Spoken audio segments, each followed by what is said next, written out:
wouldn't have free time today. I'm free today. Yay! Anyways, hi!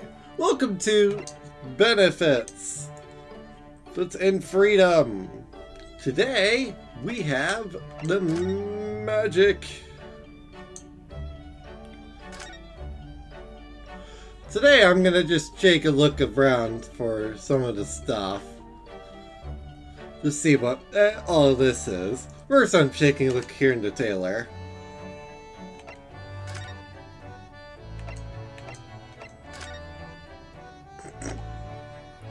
Let's put those on for no particular reason.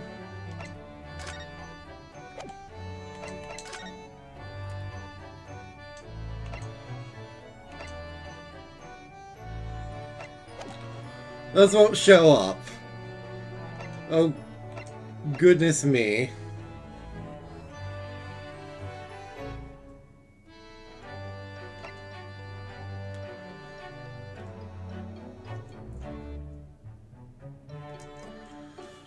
Oh, gosh. Escapade. Help. I may have made a mistake.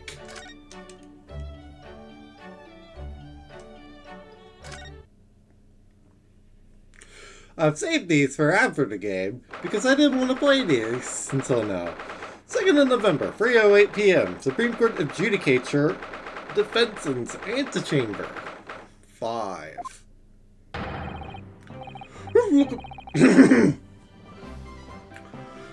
Just look at my process now. Myself, I have scrubbed and scrubbed. The repellent order and meat will never be repelled from its suspended surface again. This is not the voice. But you have it back in your possession, at least. You should be grateful, old man. How dare you! Excuse me, but the Davidson cushion there, if I could. Let's assure you, Mrs. Military Malefactor, this is not over. Those who would defraud a senior citizen for his priceless treasures. Watch your tongue, old man. Mark my words, I won't. Alright, Sergeant, but you're just gonna have some cushion there as well. Ow. Won't go to jail. Never. Imagine if I did. Next thing, the boy was sorry without the chain of command in place to provide for him. Oh boy. Who's the charge to protect yourself? Myself, I call that something careless. Oh, really? It's just to employ the poor defenseless senior citizen tactic. Fighting enemies using underhand tactics is with a tit-for-tat strategy. I'm sorry to interrupt again, but that Western style cushion there on the sofa. What do you want, man? No, please, don't run there. Ah! Mississippi, is it the smart-eyed criminal from the trial before? You two are idiots. I perhaps, but criminal, new. What healthy fascination exhibit? What the seating arrangements of others? Were you peering under the cushion of this upholstered seat? Oh, well, the thing is... Any luck? Did you find it?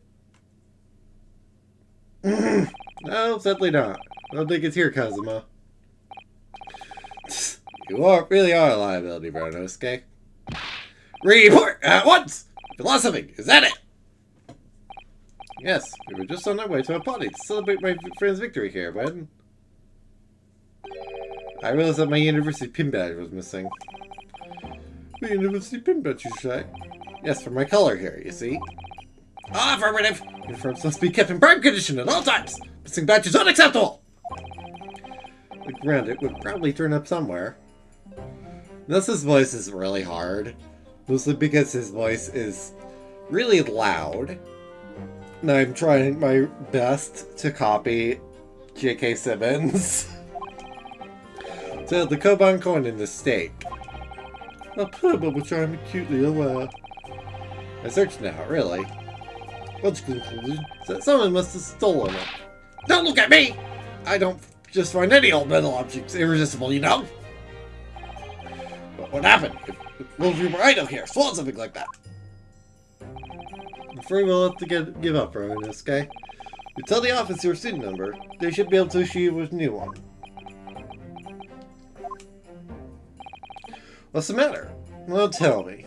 Yes, I don't remember my student number. I don't believe it. I mean, this is the second time you've lost your badge, isn't it? Third, actually. Remember it. Should have made a note of it somewhere. Not until I was blue in the face the last time this happened. Yeah, so they should remember someone telling me about something along those lines. It was you, was it? I can't even remember. I told you that you need you to remember it. Numbers are 6 digits, Kazuma. Remember 6 whole digits.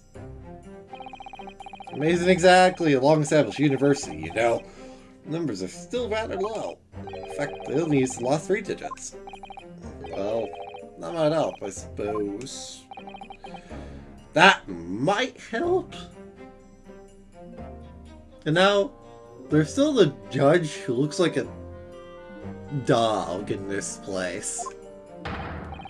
No, it's only 3 digits you need to remember. Just 3!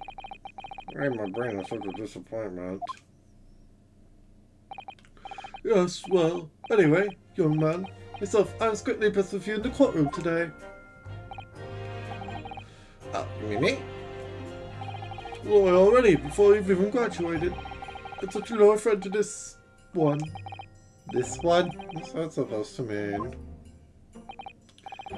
No, I still have much to learn.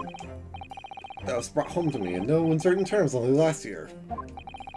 My Achilles heel was spectacularly exposed. My best friend here. Indeed. What? But me? First I've heard about it.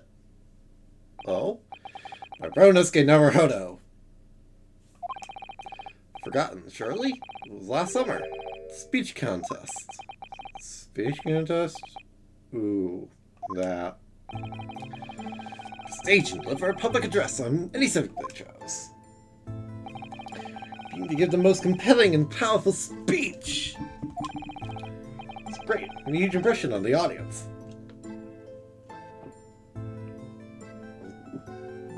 Yet I should objection? Since I was a budding student of law, to win. Sure enough, one by one, my opposition fell. Reached the final at last. Came up against you. Yes, so you did. When I first laid eyes on you, I thought to myself, this cheeky, wide-eyed no-hooper is out of his depth. It's going to be a pushover. That's your version of not being heard, is it? Gee, thanks, Kazuma. Well, I paid for my complacency.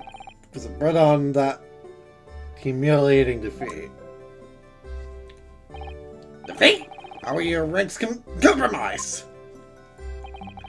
It's going very well. Audience in the palm of my hand. I hung on my every word. And then I came to the very last line. Yes, what happened at the very last line? The climax again. Fortunately, it completely fouled it up. Never. You mean, stumbled on your words? Spectacularly. Even now, I can't believe I ruined it. What on earth did you say, man? Nosuke, you'd better say it. Still can get my tongue around it. Sure, of course. I still recall it perfectly.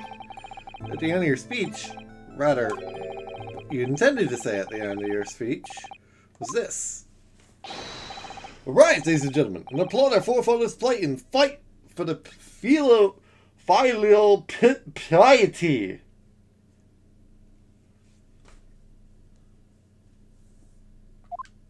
I can't even do that.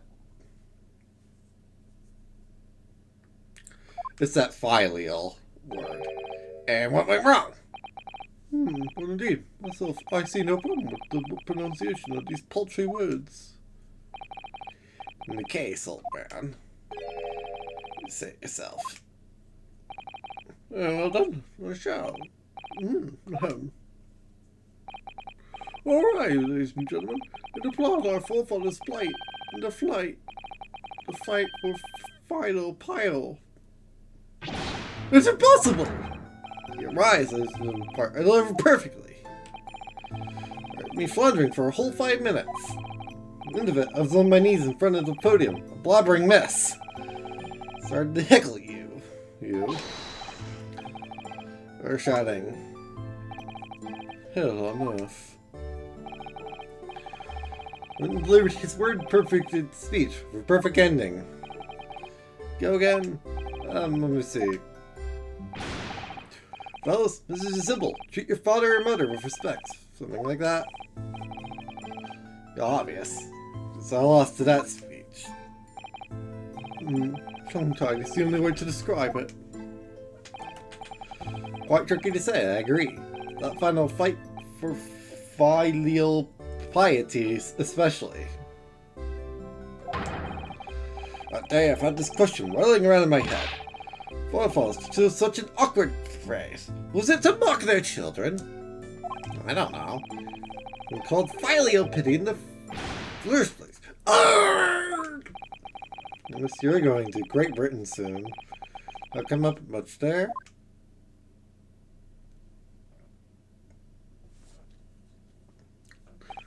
Well, anyway. Because Constance came out to you to ask you a question. What's that you never trip up on your words? I inquired. Give me a broad smile and said, this is my hobby. I mean, really? What kind of hobby is that?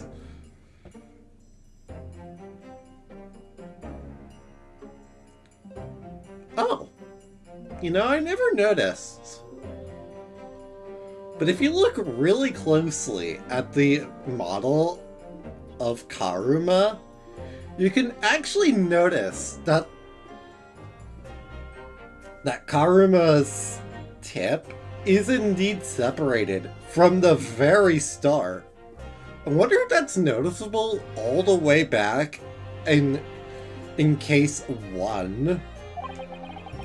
Think you could take your hand off your sword? Besides, it's just a way to pass the time. So talking to me 10 to the dozen, like you're possessed almost. Imagine the shock I suffered that day. Can't. I really can't. To think that Karuma the entire time had that will in it. That's the sort of hobby I expect a civilian like you to waste his time on. They had to practice, of course. There are some simple things to start with. This famous one, for example. The samurai sword swipe silently sideways. Oh yes, the skipper tongue and an iron frame such as mine can find its way around that one. No, it's just a bit fun, really. Anybody would struggle to say it. Isn't that right, Kazuma? Kazuma judging. Swiss samurai sword. Arr! Swamurai. You missed by word 2. Samurai. A good soldier needs to be able to handle a sword. I've been busy to teach your idol. The final play is a sword play. This wordplay nonsense. Private! You're an idiot. Think of it. After that, we started to attend lectures together, didn't we? We had a debate about family values at the Sakuya place on campus. Do you remember? Yes. It's full of jokes and puns and wordplay as usual. Remember it well. Oh, well, in any case. So I would never let myself forget the shock you gave me back then. How seriously, I took that oath and decided to wear this. My red Hakamaki headband. Is that why you wear that?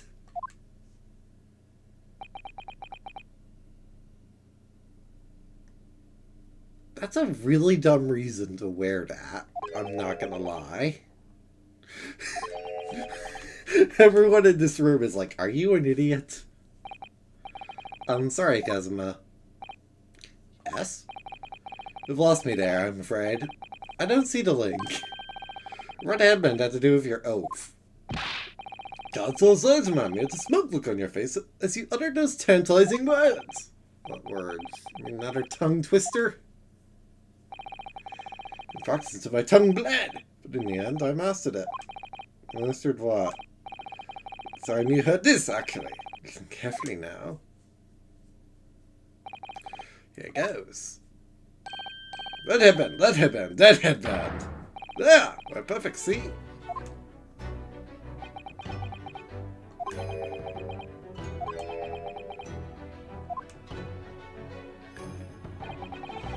You've been meaning to ask you about that. Story behind your headband, I mean. Well, how do you know? I've got shocking news that day. Headband every single day without fail. Well, I don't know exactly how much of a shock you think you had back then, but it'd be more than the shock you've just given me now. What do you mean? Well, I'm sorry to have to tell you, but the tongue twister I said didn't go the way you seem to have remembered it. Huh? Yep, his headband is going and going and going. Huh? Name is the Swiss Samurai Sword, so I can't believe you don't know it, really. Goes red pan, lead red pan, dead bread man. Wait, what? Bed pen red. Oh, I'm gonna knock some wind out of that headband of yours. You pervert, can always start wearing a red bread pan on your head instead. Your youthful figures manifest, young man. Your cheeks are growing redder than your hakamaki. So many words have to be so similar. So looking forward to Great Britain dub. Let to deliver speeches in court in English. Suppose I can always sell shell cells on this she-sore.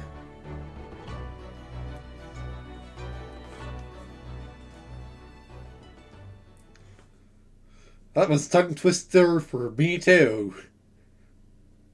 Well, that was.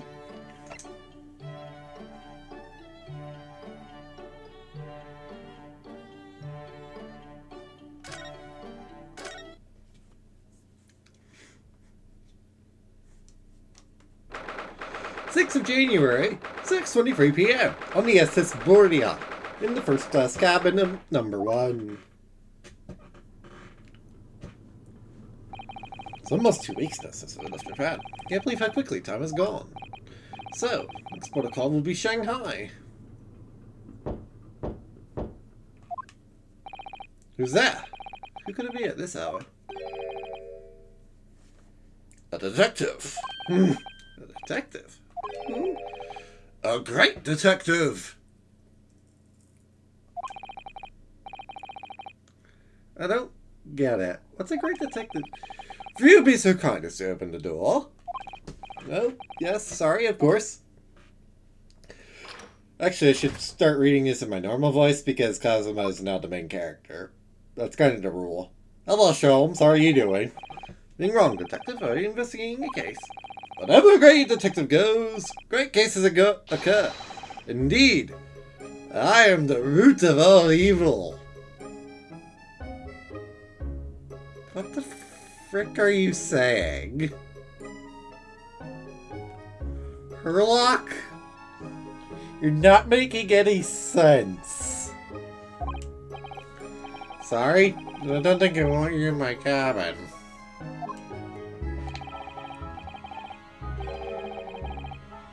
Other very notices in this steamship, a terrible theft has just occurred. What? You noticed, I presume? The brief part it a short while ago. Yes, the power couldn't have been out for more than 10 minutes now. Indeed, yet this is not the time for this wicked crime to be perpetrated. I see.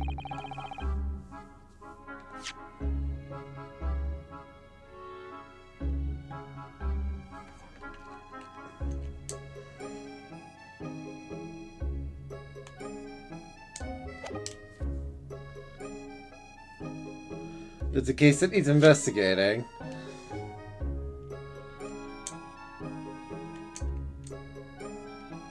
I don't know, Sholmes is just like this. Precisely.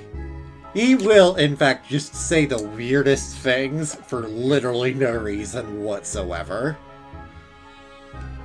Precisely, the culprit ran away in this direction, on the first-class cabin way.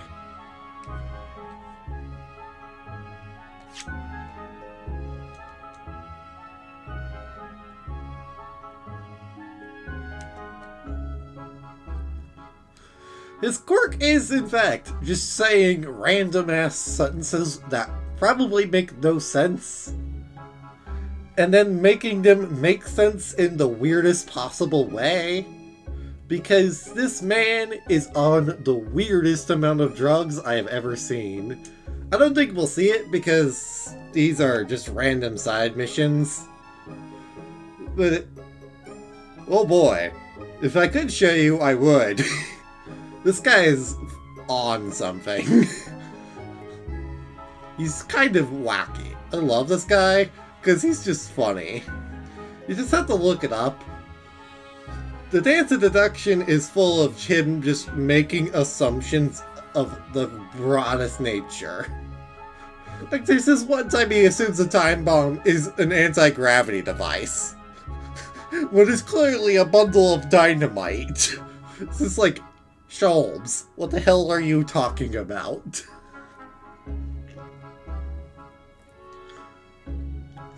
The first class captain.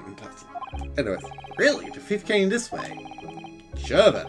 We've skipped the attention of the dim-witted crew, but not the great detective. Then I'd be obliged if you allow me to investigate here in this cabin. Well... How curious. Some reason why I'd convince you to have your cabin searched. It's me? Well, I'd be lying if I said no. After all, there's a stowaway in that wardrobe right over there. Me, you see? No one else. Perhaps I want to focus your attention on one of the other first-class cabins. As it happens. Only first-class passenger at present. Cabins are vacant. Oh! Oh. Damn it, Ronosuke. That rather tragic rumbling at the stomach. Is from within you, my good fellow? Of course. As I said, I'm the only person in here. Dinner time now, so perhaps we could do this afterwards? You apologize, sir, but it's of the first importance that the investigation is not delayed. Now, if you'll excuse me. Wait, where did he go? Move all the way over there. This guy is also just always you'll always find him doing some of the weirdest stuff. And suddenly move all the way over there. Without a doubt, the culprit would be hiding in this cabin. It would have to be inside this wardrobe. Need to examine this wardrobe thoroughly. Assume you have no objection? Sorry, but I'm gonna have to decline. Really, you won't find any... Ronosuke! I can't force myself to sneeze.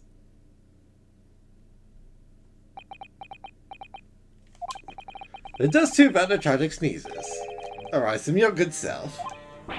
Of course they did. As I said, I'm the only person in here. You have a curious knack of talking while sneezing then. Twice, no less. This is going to be a tough one to argue. But quite intently, sir. And I assure you, I saw no signs of a sneeze. Or can Ronosuke have held his nose? Saying, I shall need to examine this wardrobe. Fair, now done. Game's up. Quick creak.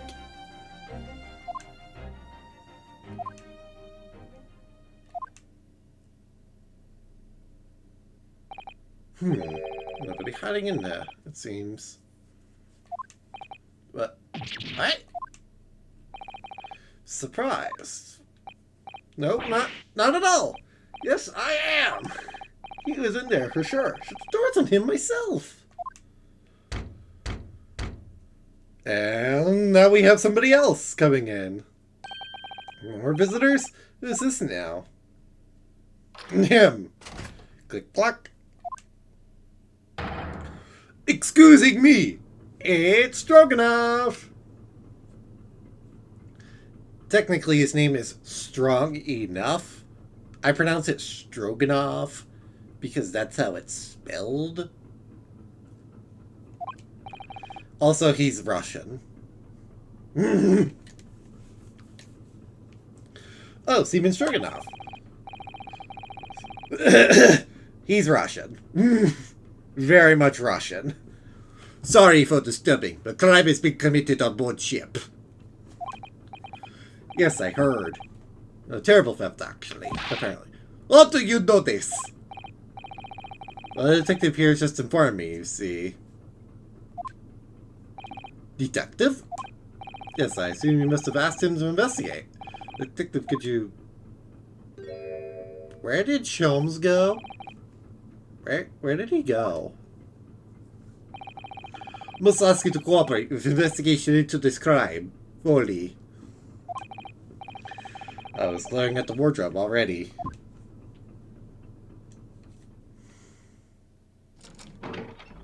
Creak, creak.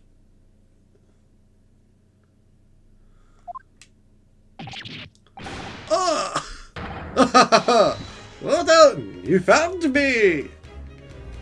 The Sholmes music is on! I love the song. What were you doing hiding in my wardrobe? My good man, I was merely asserting a practicality of concealment in such a place. Right here and now? Say that, at a push, a human could survive for up to 5 minutes in that cramped space. He's been in there for a fortnight. Is he not human? Gee, thanks, Kazuma. Who are you? Shh, this is the moment of truth. The detective is about to unveil the sore details of this wretched crime. Are we actually going to get a dance of deduction? You mean to say... Yes, there can be no doubt that the culprit of this terrible theft did indeed conceal himself within this wardrobe. What? That's impossible. Couldn't have done. My best friend was in there the entire time. Or at least, I thought he was. You be sure of this. Elementary, my dear fellow. The criminal left behind him was revealing evidence. How else could you explain? These 3 bones! Ah! What the? That's right. There's not bones in there. 3 of them. Ah! The criminal has escaped this time, but I will find him and crush him. Can I ask you something, Detective? Why, yes, of course. I was delighted to answer an inquiry in mine. This terrible theft. Exactly was stolen? Aha, what else? There's some steaks on the rib bone. Huh? Did you say steaks on the rib bone? This evening's dinner, 3 rib sticks are stolen from ship's kitchen only a short time ago. There was malfunction with generator, and ship was without lights for 10 minutes. Ship who saw criminal said he ran down first class ship passageway. And now I am on his tail. I'm afraid to say, dear fellow, that your man is no longer in this cabin. But how? Through the cabin door, no less. The guard is on the wardrobe, the culprit discarded the bones, and concealed himself behind the cabin door as you came inside. And then, when attention was turned to the wardrobe, he seized his chance to escape through the open door. What? Make haste, my good man, out to the culprit. I shall follow presently. Hold it! Is that big trouble, you sir? I think maybe. Criminal is not running away at all. What are you suggesting? Now I know where the dog is buried. Mr. Asogi. Me? Da! When I think you are culprit, everything is falling in places. The criminal that disappeared in first class passageway. No bones in the wardrobe. All clues are putting their fingers at you. Don't be ridiculous. I would never. Yes, yes, of course. I established at once that you couldn't be the perpetrator of this crime. You did? Why? How are you so sure? My dear fellow, there are but two things in this world on which one can rely with total certainty. What two things? The first is the word of a great detective, and the second... groan. The second is the tragic rumbling of an empty belly. Ah, and again. This cabin, it did arise in this gentleman a belly rumbling so odiously tragic that it confirmed beyond all doubt. The man had not eaten a single ribstick in some time, let alone 3. Why do I have to suffer this humiliation when I've done nothing wrong? Curses! I will catch a sea! Gone out of control! Indeed, something you decide against a post-meal constitutional swim. Well, if you excuse me now, my apologies for upsetting your evening. Detective, one moment, please. Yes? That was the most remarkable deduction. Perhaps you'd be kind enough to tell me your name? Ah, quite slipped my mind. You've been talking with the one and only... Harlock Jones! I see. Well, I'm Kazuma Sogi, a student on my way to Great Britain. Pleased to make your acquaintance, Mr. Sogi. Oh, and before I forget... Yes? Should warn you. The live cargo is strictly forbidden on this vessel. You would do well to conceal the stowaway currently lying low under your bed as carefully as possible. Oh, under the bed? I bid you farewell then, Mr. Sogi.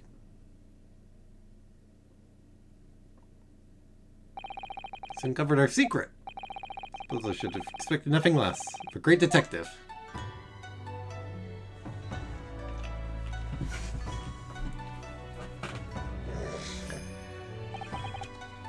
Now then, where did you move under the bed? Under the bed. We had it when he opened the wardrobe door. Ah, well, this is thanks to that split-second chance you engineered. What? And for a moment. For a number? Should he investigate the other cabs instead? Oh yes, he turned to look towards the corridor, didn't he? Oh, this is Roanosuke. He is Phoenix's ancestor. The Great Ace Attorney Chronicles takes place before the rest of the Ace Attorney series. And so Roanosuke here is Phoenix's ancestor.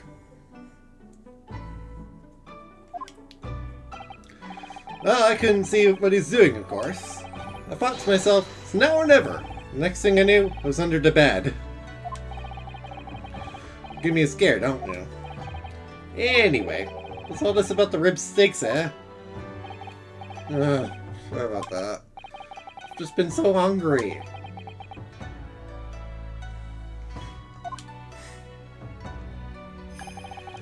We've let Japan stuck in that tiny wardrobe. Well, you should know. Been splitting all your meals with me. Must be starving too, surely. Alright, on cue. And there was that power cut before, wasn't there? For about 10 minutes. What's that? This delicious smell. I thought to myself, it's now or never. Next thing I knew, the steak in my hands. This man just can't help getting himself into trouble. We're hungry, and the free steaks? You see, the free crewmen are going to go out tonight, I imagine. That was just the one. What? Took one rib steak from the kitchen. That's all. But I don't understand. Hey, I'm not that selfish. Sold free steaks. I'd at least have tossed one your way. Not your pet dog.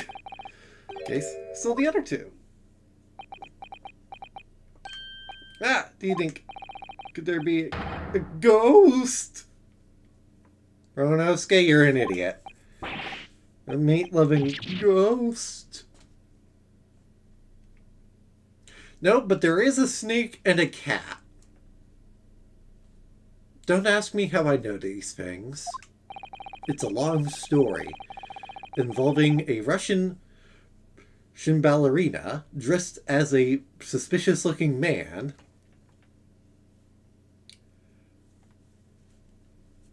Yes, that really did happen. This playthrough has been kind of a trip. And a single bone when Marineski moved to hide under the bed. Which means that the other two bones can only have been put there by one very flesh and blood person.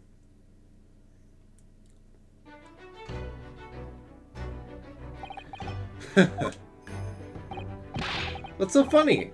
We're on a haunted ghost ship. Great detective. Or great mischief maker. In a way, I think I'd like to spend a little more time getting to know that man. Great Herlock Sholmes. Everybody does that in this game, by the way. Everyone seems to think that Sholmes is, for some reason, German.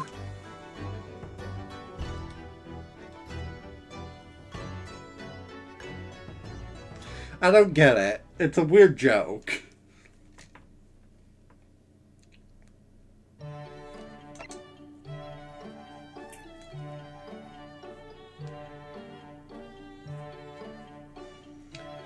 Oh, we're going to meet Strongheart.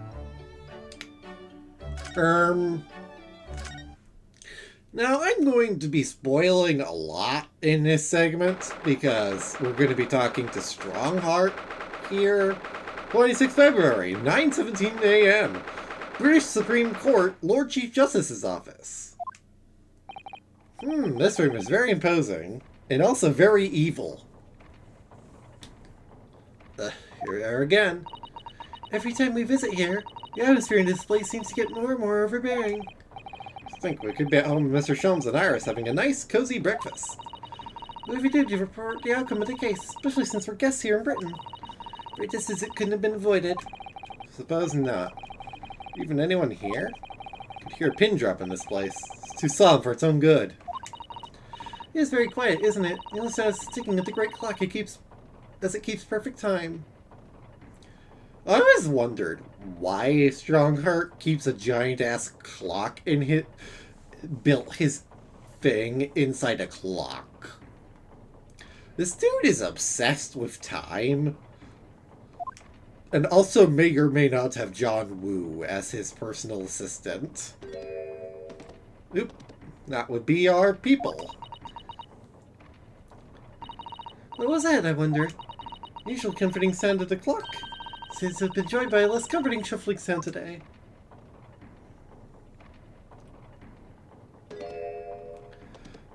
You're right. Something's disturbing the rhythmical ticking. Better like an unfit middle-aged man running from pillar to post. Clumsily. Ronosuke. Is that how you would describe Inspector Gregson?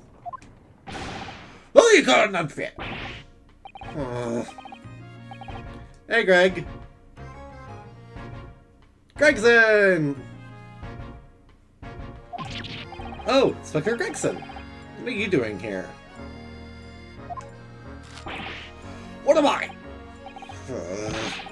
Isn't it flamming obvious?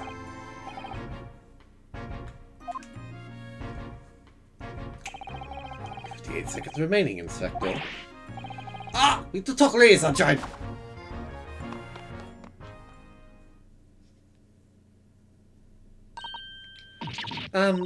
Good morning, Lord Strongheart. It's really looking fiercely at his Spectre Watch today. Evilly. Sorry, Lord Strongheart is being very ominous. That's Lord Strongheart in a nutshell. Lord Strongheart is extremely ominous. And good morning to you. This is so early in the day. Oh, yes. Well, I mean, it's about the other day. We had to deliver our report, Lord Strongheart. As our dealings with Mr. Natsume are now over. Ah, yes, the Japanese man. I've already cast my eyes over Van Zeek's report. What's...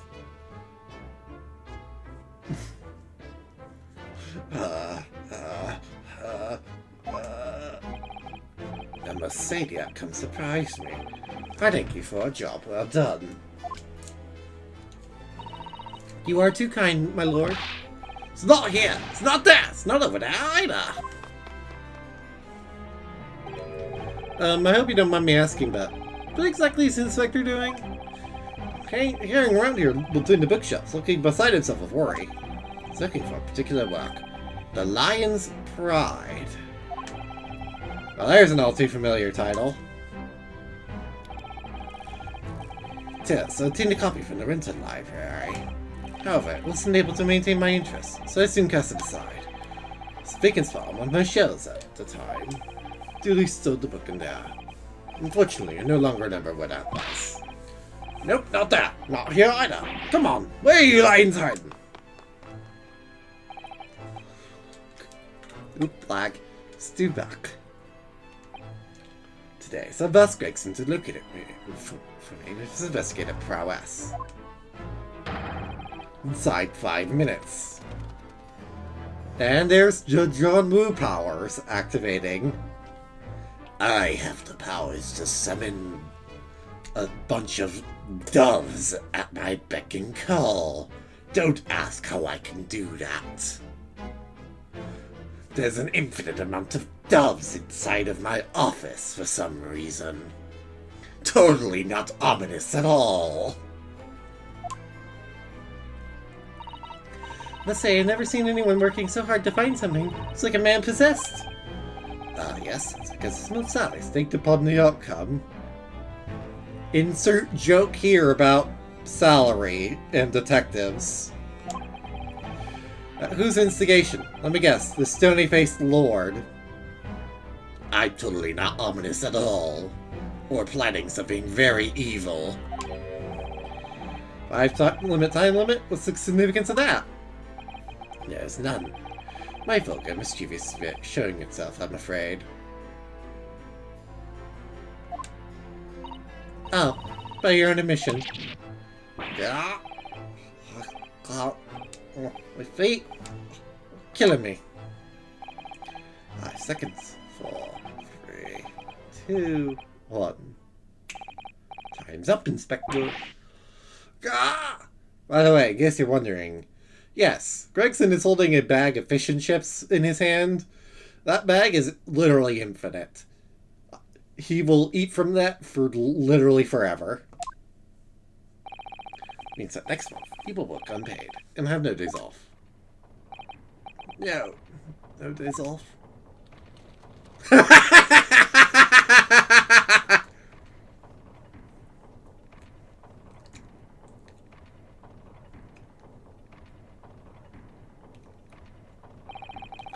There's so many books here.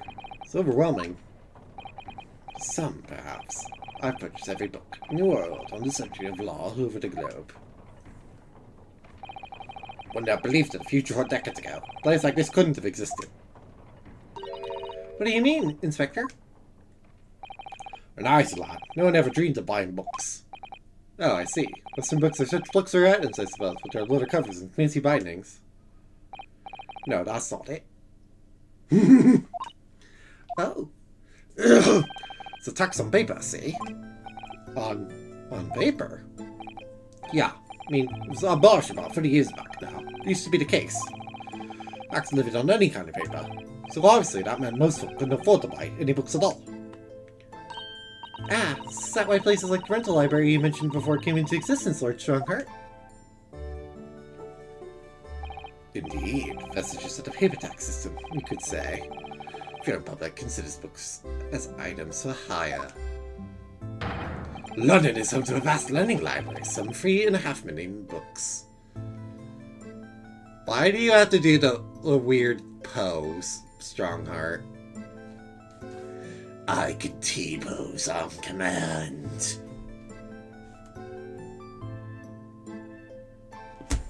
Why did I say those words out loud?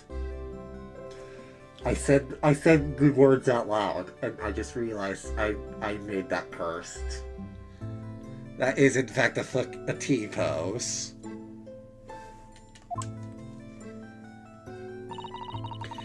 We'll read all that, even if you were reincarnated 10,000 times. choose from a notebook rather than purchase it, if I knew I would read it infrequently. Tax has actually surprised us already in the last few days. Came up Mr. Natsume's trial. The window in this room was filled in due to some kind of window tax.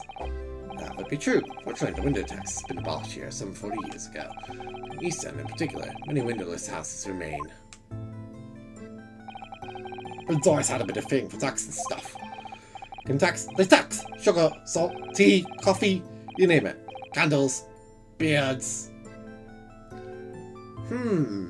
Tea, eh?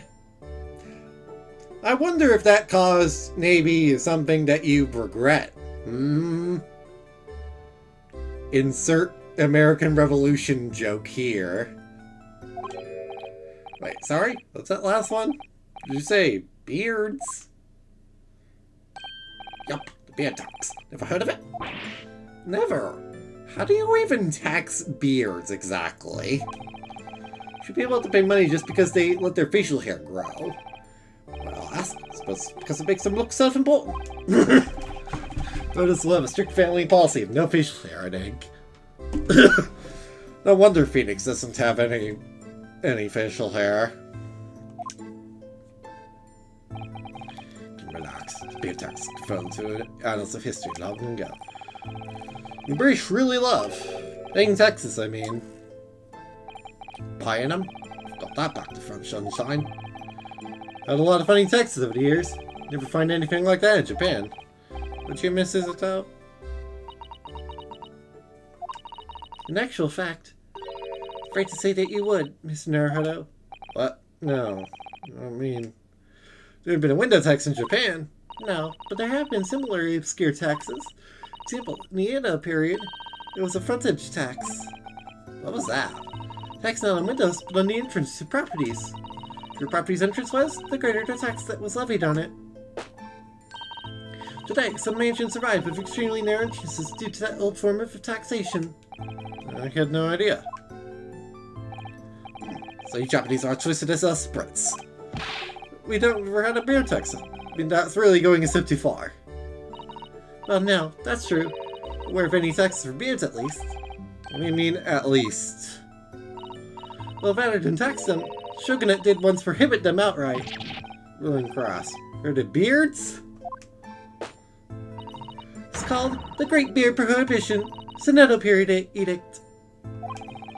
The powers that be want to ban beards. People look self-important? Just an idea. Seems that rulers in the East and the West have very similar ideas over the years.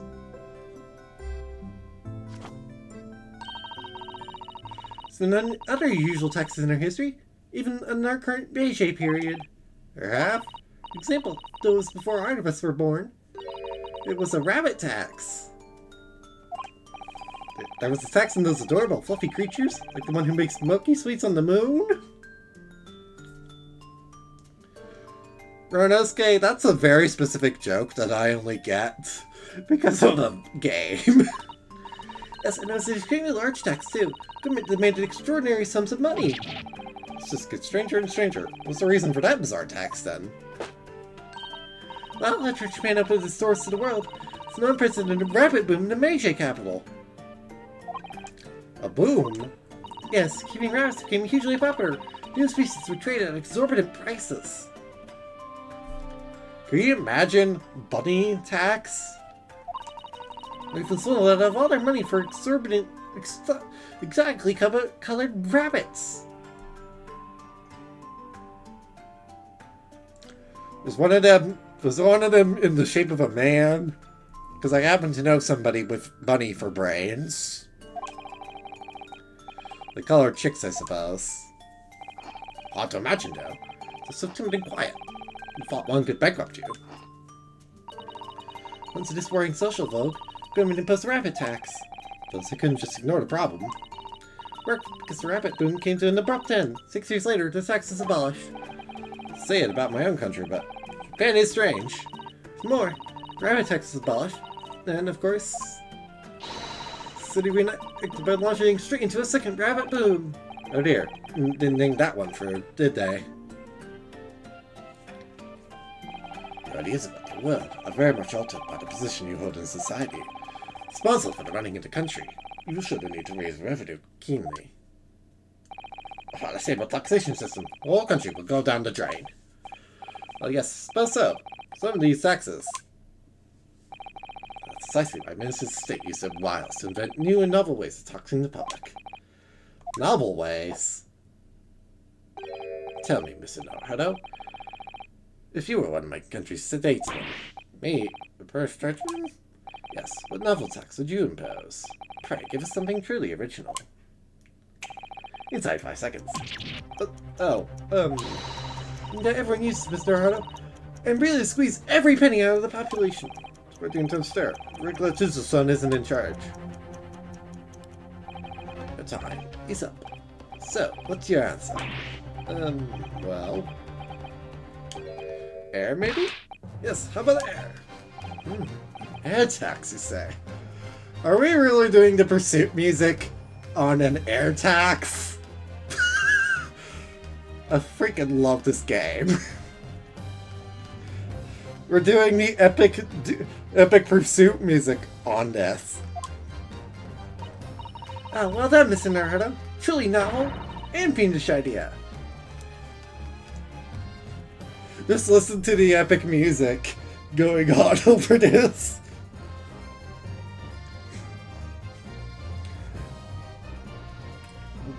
I love this tune. This it does not fit at all. Well, everyone has to breathe. It's inhaling air. It's inhaling money. Blimey, you're trying to hire. Radical solution to the country's revenue problems. Sadly, not an original one. No, you mean to say... Really not. I mean, tax on air has been imposed in the past? Last century, but it's Mr. Von Neighbor proposed it. What? What is it? I'm holding my breath. Surprisingly, strongly opposed by the public and soon scrapped, so it didn't last long either. Oh dear. Though clearly that would have been an untenable situation. A force to be reckoned with. Don't I know it? How about you, Inspector? What new tax would you impose? Let me see. Well, first of all, is tax on objections. That's very specific, and I hate you. Sorry? There were far too many of them recently in court. It's a particular lawyer I have in mind, as it happens. And I'm looking right at them. I think an objection tax could be very handy. So you don't allow your personal feuds to influence your work in public office. 5 bits for every objection raised would be about right. Most amusing proposal, Griggs. It's an amusing proposal, my lord. I need people to hold my objections. How else will I get through court? Not that. I think it's your turn now. Sorry, my turn for what? Why? What else? It's looking at my missing copy of the Lion's Pride. Oh. Well, show's in this room. I'm sorry. I shall give you 10 minutes. Let's take your student's stipend on it. Fit a fun book, and you forfeit next month's payment. Objection! Time starts. Now. One more thing. I believe you just said the word objection. Kind of leave your 5 minutes over there before you begin combing the shelves. Going to be the death of me.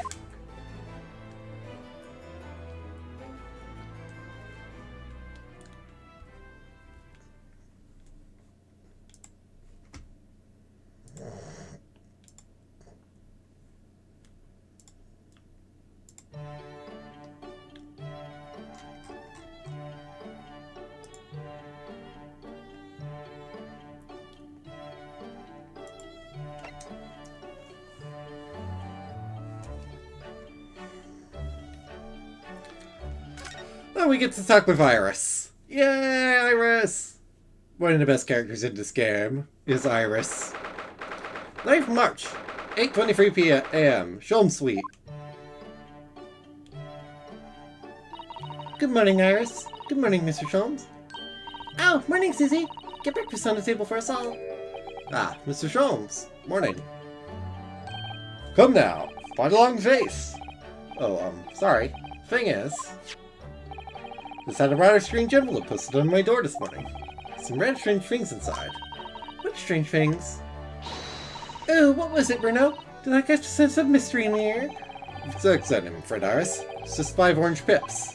Can you imagine what it could possibly... What? Orange pips, Mr. Naruto? And the 5 of them? What's the matter with you? That's a bit of an overreaction, isn't it?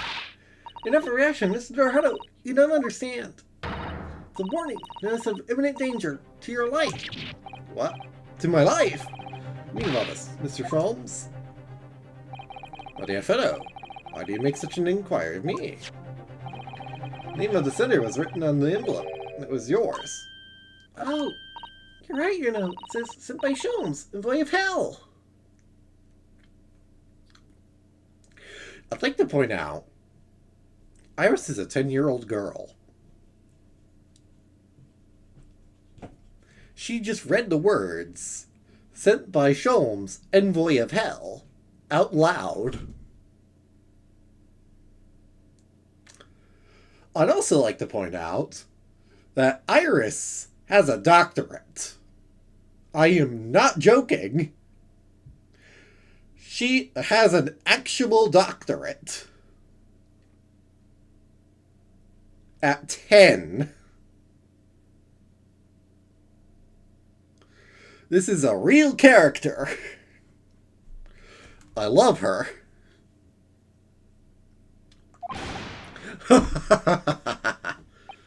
Oh, my little place spinning says, well, so be it.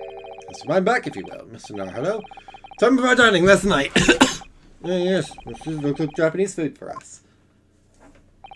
Indeed, in particular, you may recall the final moment.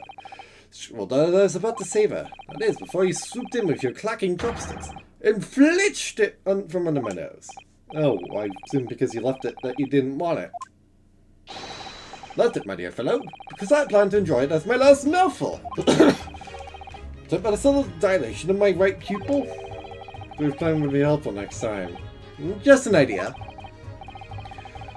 Oh, there's a notice of impending revenge. Waking in your boots. My voice is dying. Really? Exotic fruit. No point sending a notice of impending revenge if the person you send it to doesn't know what it is. Well, I knew, of course, because I read this book. Which of Herlock Sholmes. On sale now in all major London bookshops and receiving rare reviews. Rave reviews. That is not The Adventures of Herlock Sholmes, by the way. Well, yes, of course, it's finally been published, hasn't it? Very well. Stories in one volume. I've earned a lifetime spending money already. Hold on, I need water. I'm coughing a storm.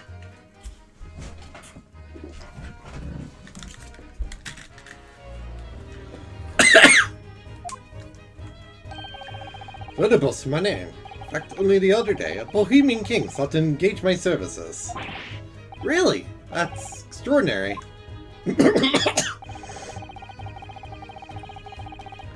the duration? Be able to deceive my eyes is such a charade. How did you know that he was a king then?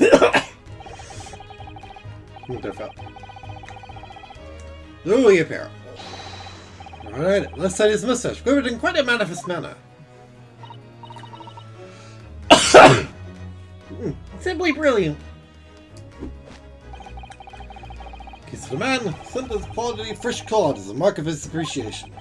Perhaps you shouldn't discount the possibility that he actually was a fishmonger.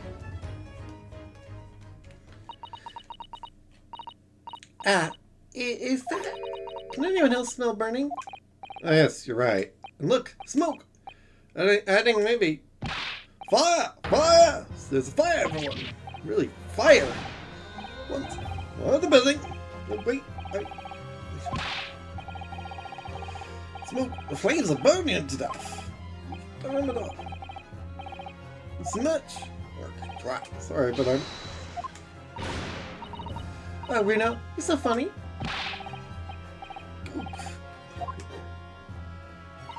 But there's no fire. Is there, Hurley? Huh? Ah, would it like to see that ploy enacted in the flesh? Dare to dream I would be so lucky. Miss Citadel? Indeed, it was a ploy.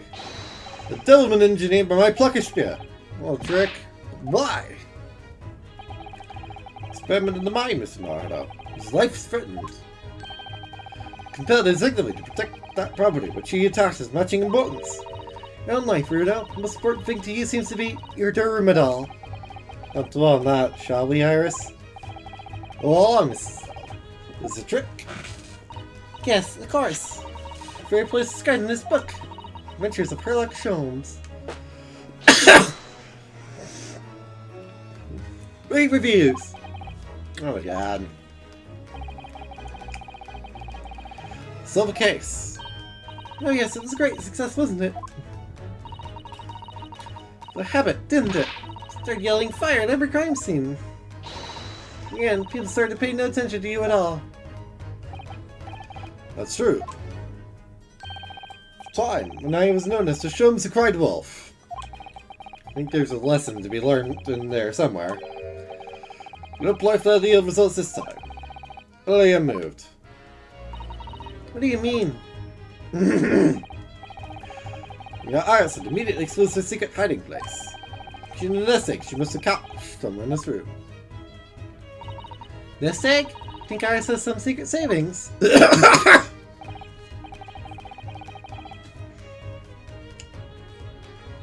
Why, naturally, the book is selling like hotcakes after all. Production indeed to conclude that the profits must be concealed here within these walls. Oh, Mr. Sholmes, do you need the money? Ah, but I know what it is. It's a microscope that's gonna sell, isn't it, Hurley? Well, yes, I have such a strong side, I own one. It might purchase on £1 too light. It's been forthcoming. I've been forced to resort to an alternative strategy. Hee sorry, Hurley. I'm not falling for that. Not coming from the Sholmes the Cried Wolf. Oh, how vexing. You shouldn't be trying to steal 10-year-old savings, you know. Also, Sholmes, that's your adoptive daughter. Just pointing that out. Full of little tricks like that. Oh, Iris has that gun with her all the time. That little gun that doesn't actually shoot bullets, as far as I know. But she points it at you like it sure can. In this case, both the orange pips and the fake fire fell a little flat, didn't they? Oh, I have plenty more tricks up my sleeve. Like, for example, the case of the Boscombe Valley Mystery. Already filled with dread just from the title. They have extraordinary skill in the plot of a great detective. The skill to tracking. Tracking? The scene of the crime. In Eponymous Valley. Footprints everywhere. It's immediately drawn to one set in particular. Oh, Mr. Sholmes, detective instincts are truly remarkable. No, my dear madame, no detail, no matter how small, escapes the scrutiny of these eyes. Track my quarry, following the trail of his footprints. A man's place of residence. Directly to the culprit's house? Well, try it. So stand. Let me directly to my own house, my dear fellow. Ladies and gentlemen, Sherlock Holmes, idiot. Huh? Prince, in the final analysis, those made by my own shoes. You're an idiot. Elliot left for Boscombe Valley as soon as he received a telegram about the case, see? Then he followed his own trail straight back here to Baker Street. Oh, Iris, please. Make it sound almost humdrum. Surely, it's no easy feat. This nature, skill possessed only by the great Sherlock Holmes. Holmes, you're an idiot. Right, it really is extraordinary. Extraordinarily stupid. Extraordinary is the word. Let it be the last on the subject. Anyway, needless to say, I subsequently went to solve the case with various other deductions. Some various other deductions that I'm interested in. Ah, well, you shall have to read the book then. Spin it with our usual flourish. Oh, absolutely. Put an ingenious spin on the great detective's exploits. It's been very ingenious to make this man sound even remotely credible as a detective. Wait, does that smell like something's burning again? I had enough devilment for one day, Mr. Sholmes. Put your puggish spirit to bed. Say, this has nothing to do with me. I'm more spirit. What? No, the smoke is getting thicker. I mean, it's not a trick this time? It really is a... Fire! It's fireball. Ah! Where are you going? Oh, wait. What are you doing? Just chuck that busted Napoleon on the floor. Look at that. Amongst all the broken porcelain. It's a full pound each. It's the building.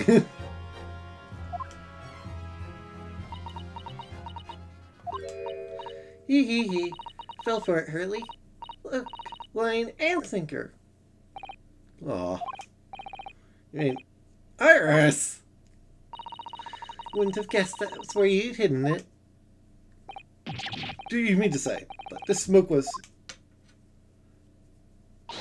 My unplucky spirit needs to come out and play sometimes too, you know? Iris' beam! I love the song. I'm gonna let it play out a little bit.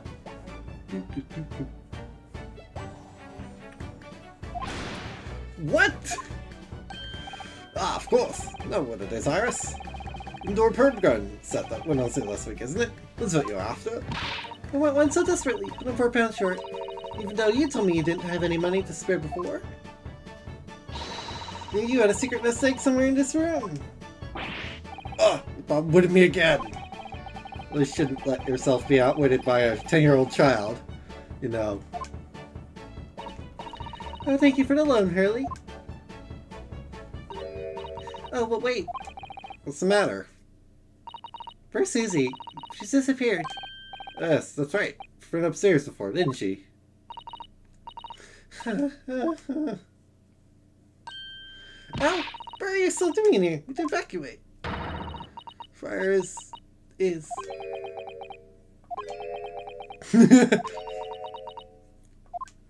I love Iris. Ah! Sorry, Susie. Generally get up to mischief once in a while, you know. It's all perfectly harmless. Harmless, maybe. But oh so devious. And oh so cute. Why must you be so cute, you stupid little, you devious little child? Oh well, at least nobody was hurt. Apart from Napoleon, my secret hoard. Ah, Napoleon can take it. It's not like he's gonna be yelling at you. He's dead. Now tell us, Miss Isabel, that you went so fleet-footedly to fetch. Sorry? Oh, no, nothing. This is just... No, this is nothing. Susie, that's your notebook detailing all the ruinous trials, isn't it? It's bulging at the seams. What? Ah, it's the various people you've helped over the past months. So,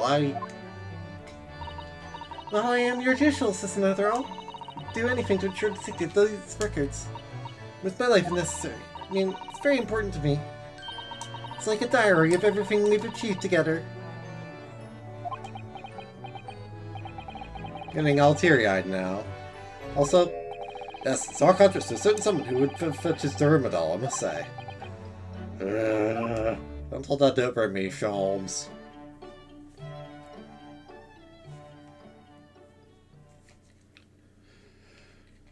These little side adventures are fun. They're just little short intermissions.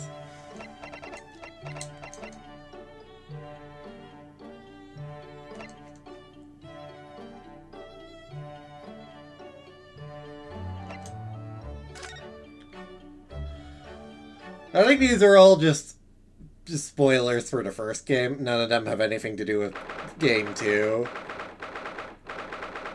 Naruhodo's Legal Consultancy. On the 5th of March, 2:40 p.m. Hello. I'm back. Oh, hello, Mr. Naruhodo. Do you have a good outing? Hi, Reno. What's the matter? This big as dinner plates. Wasn't expecting to see you here. Some tea, Mr. Naruhodo. Would you like a cup? Cup or two, yes. Infinite tea. Haha.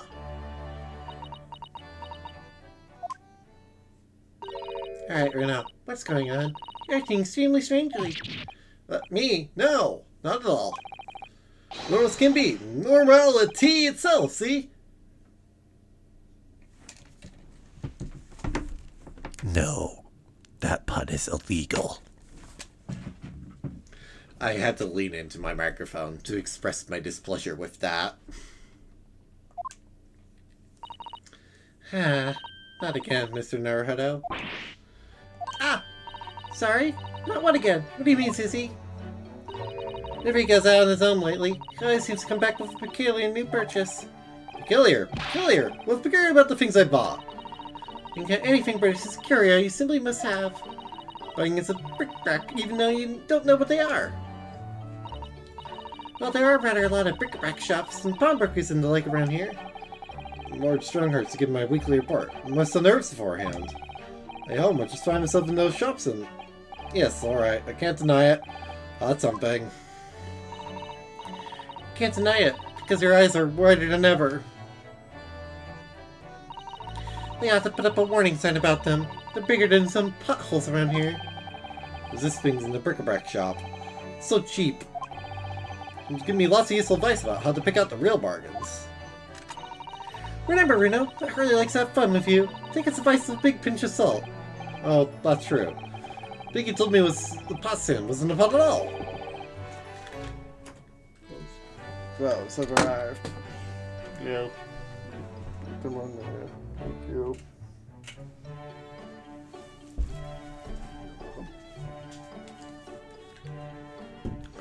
Guess it was Colossal Top Hat. No, and I never guessed that you couldn't fill up this one's empty room so quickly. Honestly, it's overflowing with things we don't need now. Look at those scales. Not once have you weighed something on them. I know. Ever since I first stood at the defense bench in court. Why, but just really wanted my own little set of scales. See it then, Mr. We come home with today. Oh, well, it's, one of these. What is it? It's all dry and shoveled up in a bowl. Really, Mr. Naruhodo? What is it? It's a sea anemone. And an anemone? Yes, I mean, no, it doesn't look like it at the moment. Shut up, like you said. The sea anemone's living creatures? Wants to dance about on the seabed? Yes, exactly. Wants to dance about on the seabed. Oh, they sell sea anemones in bric-a-brac shops here in Britain. Whether they normally do or not. Do know that I bought one today. But why, Reno? Well, yes, for the aquarium, of course. Aquarium? I don't know that word. No, according to the shopkeeper. Sea creatures and tanks was huge as popular here in London before. I guess some people have some beautiful fish and seawater tanks, it's true. Britain became popular because the old glass tax was abolished. Yes, again, England's ugly head. Book of taxation. We had a craze for a while. No one in London had one. For a while? For a while? It didn't last long. People's enthusiasm soon waned. Far too much work to seawater regularly in a city like London. Heard said, I'm sure. Would have realized that from the start, really, wouldn't you? That was long before I was born. So now everyone jokes that there's an unloved aquarium covered in dust in every attic in the capital. True, there's one in this attic, too. Brick shop brought it. These words of wisdom. Leave to the sea enemy. Made sense to me. Made sense to you, did it? But Reno, this anemone is completely dried up. It's a good water, it's as good as new. The man said. That's not how that works. That works in the same way as trying to work on my seaweed, Mr. Naruto. Buy some products to keep this little fellow company. Oh, how exciting. Be teeming with life. Really? Country now. I mean, sea enemy craze. Well, they say people in glass houses about comments like that here, Mr. Naruto. There was a very curious rabbit craze in the Urn country not so very long ago. Boring chapter. People will try to erase the history books in 100 years from now, I'm sure. Now, there was another craze as well before the aquarium one. You heard of Wardian cases? Wardy? What? No, I've definitely never heard of them.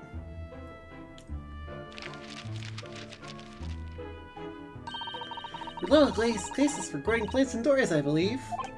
Oh, I see. For plant lovers to raise their favorite tropical plants. That's right, like different types of ferns. Ferns? Do you mean those rather dull plants with lots of fronds for leaves? You're not dull though, ferns are lovely plants. People want to recreate the exotic foliage tropics in their own homes. Your ferns? I mean, ferns. Sea anemones. Letters certainly have a knack for the obscure. Well, thinking about it, grandfather loved the moss in his bonsai. They're better than the trees. Seems like the more obscure something is, the more it interests people. Maybe. Anyway, the word daring craze didn't last very long. Most of these little glass cases are just gathering dust, I think. I've seen one in your room, Iris. Oh, very observant of you, Susie. Yes, that's right. It's certainly not gathering dust. Grow tropical herbs in it. Well, Mr. Naruto? Let's ask you to stop all this frivolous buying of strange things. Yes, sir. Sorry. Well, think about Mr. Sean's room. Swords would kill trinkets lying around. Oh, well, yes, that's true. Soon be growing in number. Usually another blowpipe, a few barrel crystals set in twisted piece of gold, grown in Pinez? What? Well, a small gramophone record in there the other day, so I slipped it onto the gramophone. Whispering voice saying, Norbury, and nothing more. What could it possibly be about? Those are mementos of the cases that Hurley sold over the years. Exactly, that's what I wanted to create in here. Just that sort of atmosphere. A room full of meaningful trinkets, each with their own unique history, you mean? Yes, that. Yes, him so. But, Mr. Naruto, the things you bought for the room have any connection with any of our cases. Oh. Won't they? Well, for example, splendid but rather well-beaten top hat. This season is in cases we've worked on, was it? Oh, so you do have hats if you count the collapsible one as well. Well, the collapsible one is a plot stand, as far as I'm concerned, anyway. The other day, when we were in court, they were everywhere, weren't they? That's, I mean... Well, here in Britain, of course, they're the mark of a true gentleman. It's not entirely surprising. Wearing a top hat when he ventures out of the doors, we look down upon. Ah, so we've just done the trial of Magnus McGilded. Sick rules, doesn't it? The English gentleman's code. Wait. If we just did the trial of Magnus McGilded... Oh. I think I'd look at a top hat recently. Oh, my university uniform lacks well, so I think it would be very in keeping. Oh, what a good idea. Go on then, Reno. Try it on.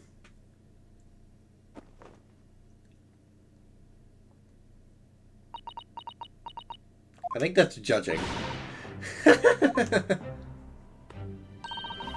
Here, I suppose, it's not the juxtaposition of student and countryman. Just so strange and wrong. Oh, I'd rather it didn't suit me anyway. These sets are ridiculous. But every foreigner sees one of these on the first sight and thinks exactly the same thing. That man wearing a chimney on his head. Blood glass houses, remember, Bruno? What do you mean? Well, what about Japanese genre top nose? Or haircuts that are height ridiculousnesses? True.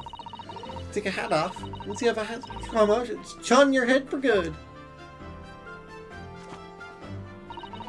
And you bet every foreigner who sees Chotna for the first time thinks exactly the same thing.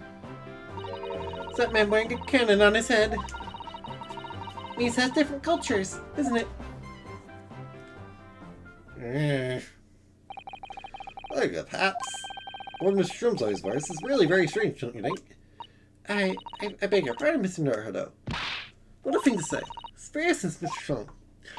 But as Deerstalker, the great detective would be unrecognizable. It's called a Deerstalker? What a surprisingly swanky name. Hunter, just like the flat cap. Did up my mind long ago. It fits a Regent Street. Buy one for myself. Not sure it's going to fit over your hair. I think it's perfect for a great detective who sucks criminal quarry. Nothing strange about it, anyway. Seen it. Two brims, one to the front and one at the back. Need two brims about on the hat. Surely one in the front is enough, no? One moment, please. This shows Madcap personality coming through, so that he doesn't have to think about which way to put something like that. And I have Madcap personality. What is this, a clear hat?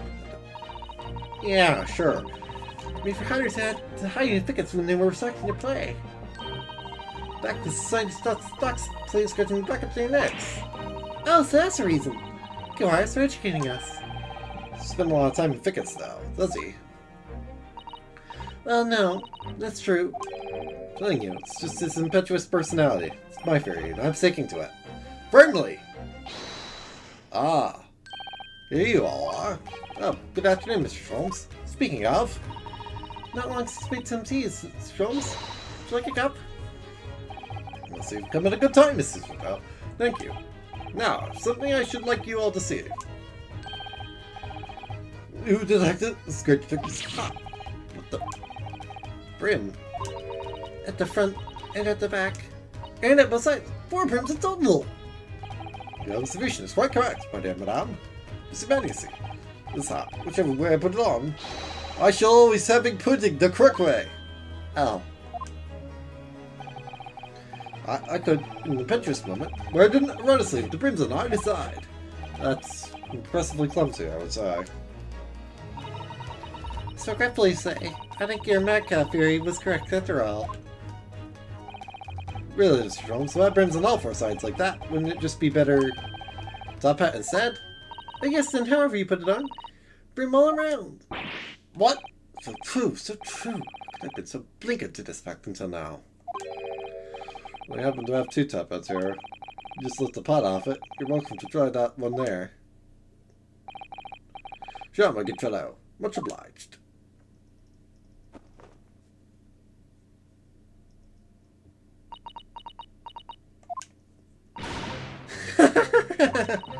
Oh dear, Hurley, it looks terrible. More terrible than I could possibly have imagined. Well, that's not good. It's because of your long face. Remember, with the tall hat just doesn't work. It's very nice, Mr. Sholmes. It will have the whole world in fits of laughter. Oh, beautiful fit. Give me a Deerstalker forevermore. You mean my regulation university hat forevermore. Still hope that you'll graduate one day, Mr. Naruto. No give up. Ah. Well, this is kind of just a short stream, I think.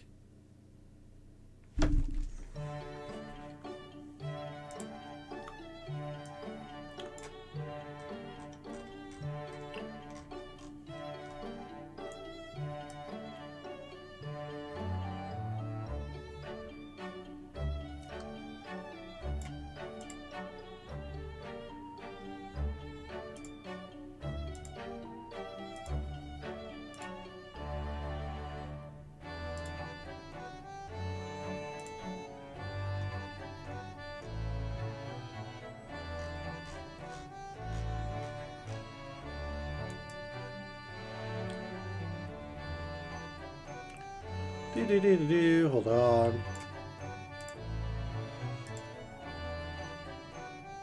Doing something in the background. That will set up for later.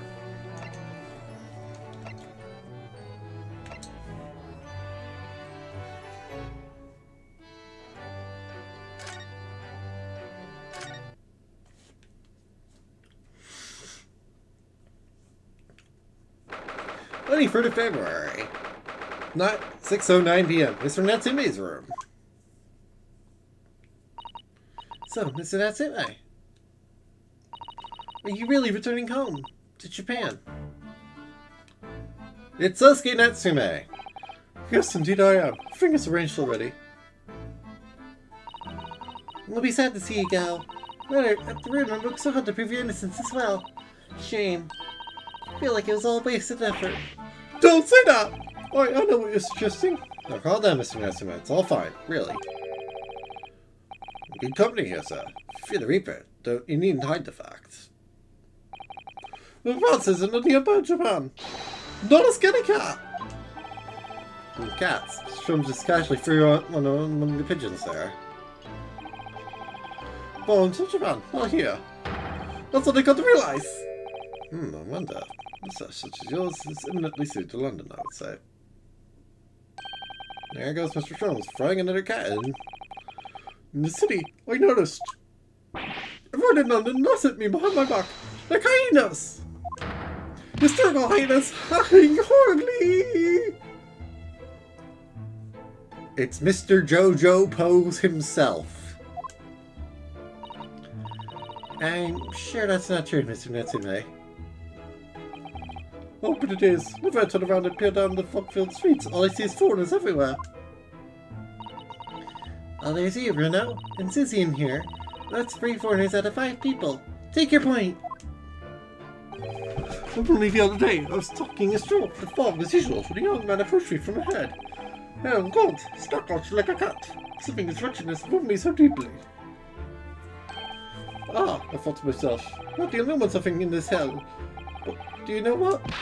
Can you imagine? Just my own reflection in a shop window. The stunning singing, superflying surprise! Don't forget, slap in the face. Laughing at me, gentlemen fairabouts, ladies passing by. Even a man in the shop window! Ah, yes. Some great detective would like to be included among the mirthful. Ah! I'm really going for Sasuke-san today. Well, I, for one, think you're a very handsome man, Mr. Natsume.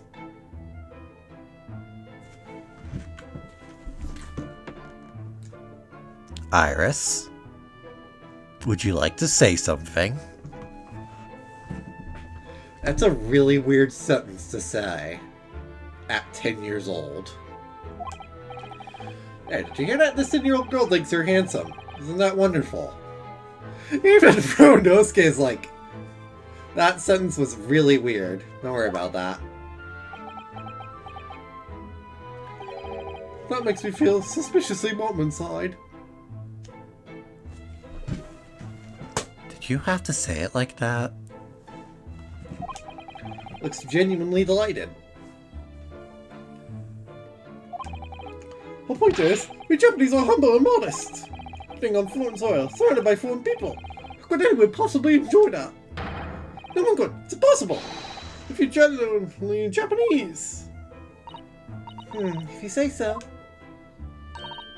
Actually, it would appear that there is someone. Japanese men who studied in a foreign country and sees a surprising experience. There is?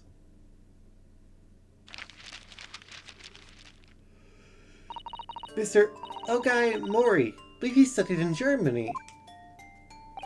Mr. Mori? Right. Tell us more of the fellow. Well, today he's a very successful author in Japan. Oh, I've heard of him. He's the professor who wrote My Hime, isn't he? My Hime? It's in English. The title would be Dancing Queen, maybe? Oh, I see. Tale of a woman who waltzed her way through the world, perhaps. You really needn't make up a silly translation, you know. It's already officially called The Dancing Girl in English. Nope, seems Mr. Mori genuinely greatly enjoyed his time in Germany. Fit close to the local lady while he was there. Close, you say? With a local lady? Compatriots completely contradictory conduct! Well, I suppose the experience of studying abroad depends on a large extent of your character. Oh, so you say. Many men, many minds!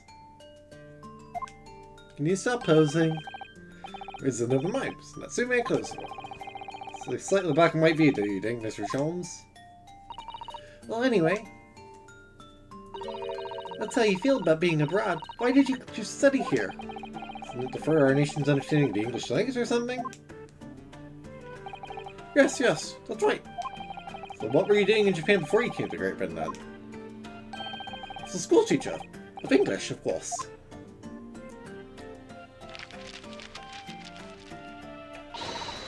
Cursory perhaps was managed to discover some information about Mr. Natsume's teaching days. That's just a little outside the field of law, isn't it, Miss Suzuto? Your book is magic. Well, let me pose you a question, Mr. Naruhodo. To translate the English phrase, I love you, into Japanese, what would it become? It's easy.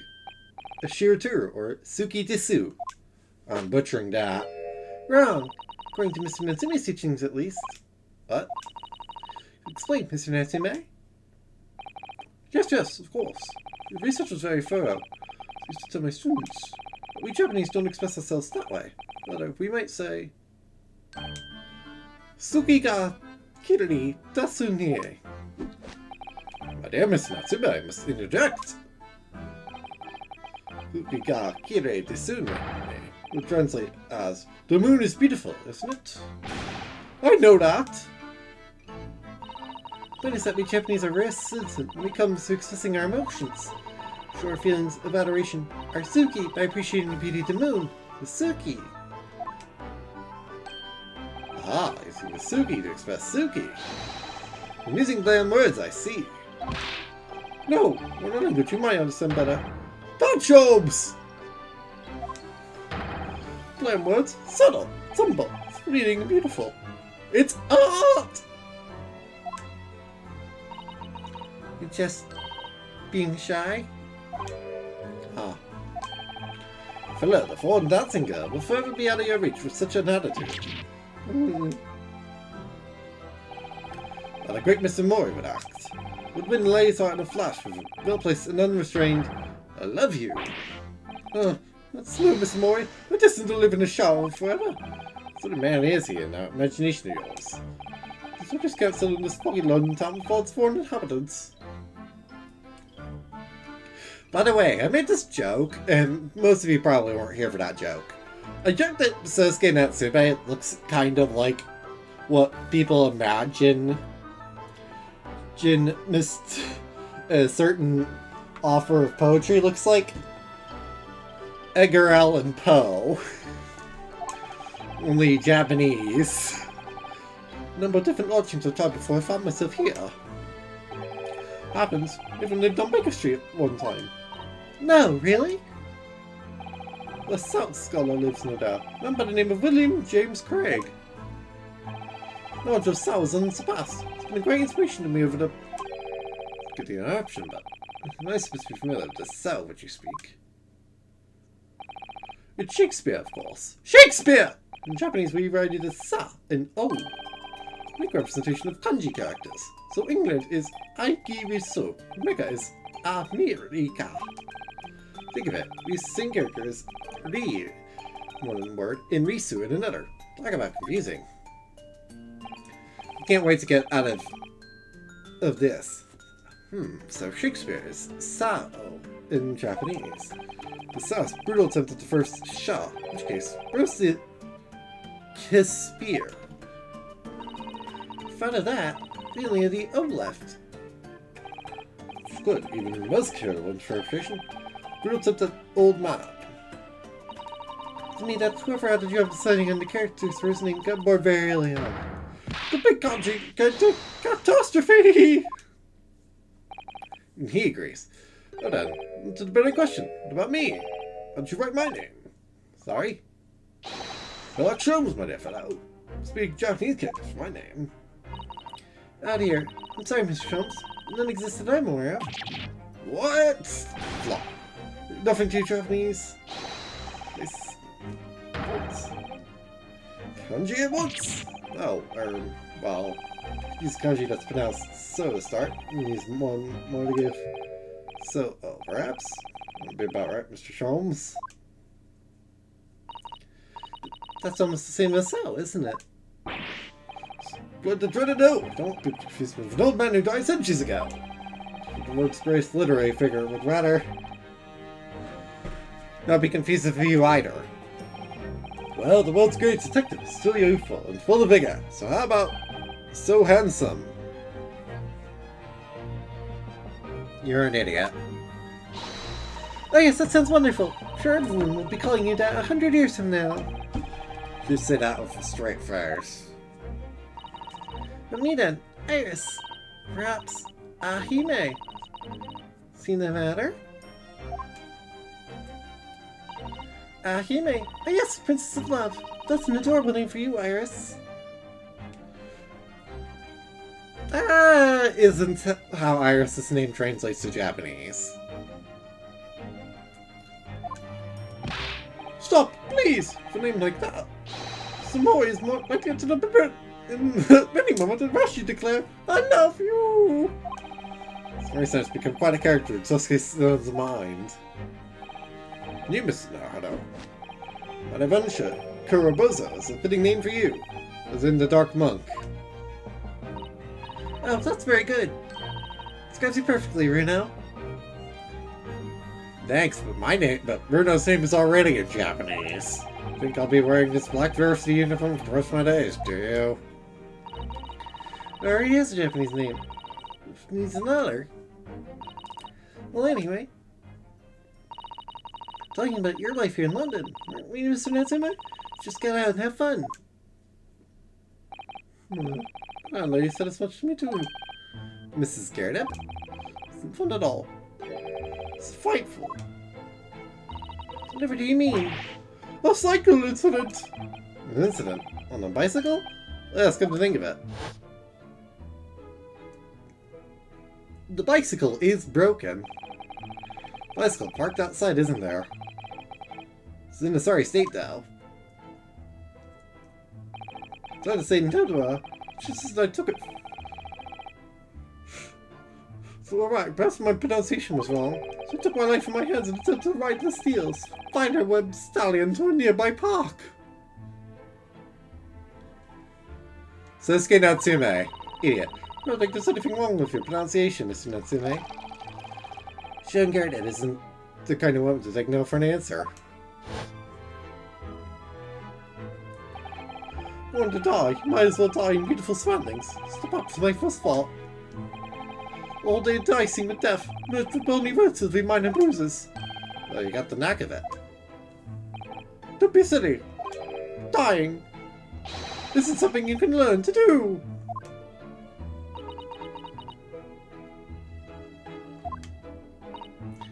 Mr. Natsume, you keep talking about dicing with death and dying and so forth, but bicycle's supposed to be fun. Oh no, that's just what people tell you. It's an old wives' tale. Is it? I mean, just consider the real name of the vehicle.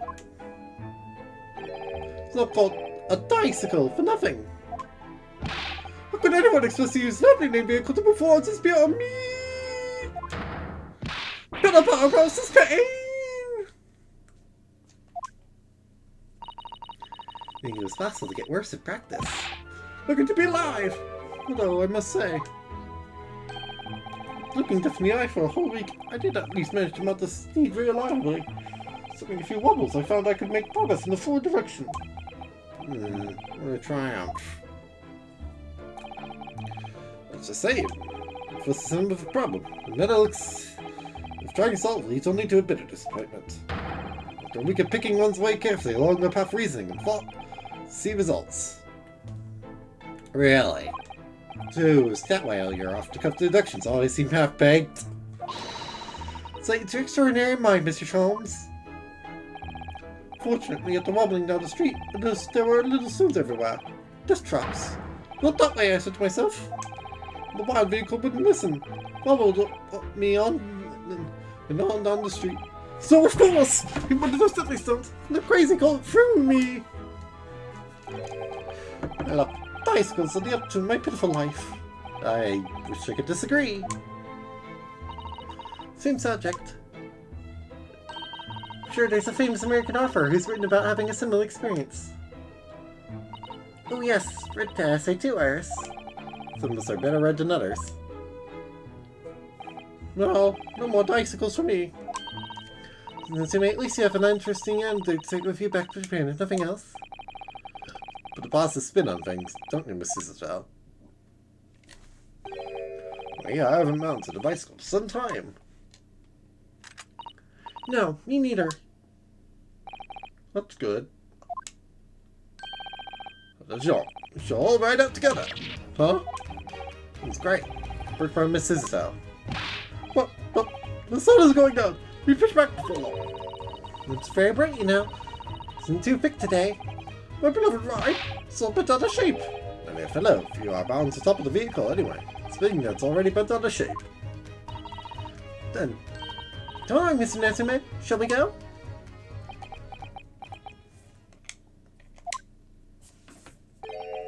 Sukiga Kiri Desunte. I'm telling you, that's his translation of no thank you as well. Indeed, Mr. Natsume, the moon is at its most beautiful at precisely this time in the evening. Oh. Japanese, you can't beat around the bush with us. What a weird, wonderful world! I love this idiot. You guys can do that. I'll not be paying attention to the chat. I'll answer questions, obviously.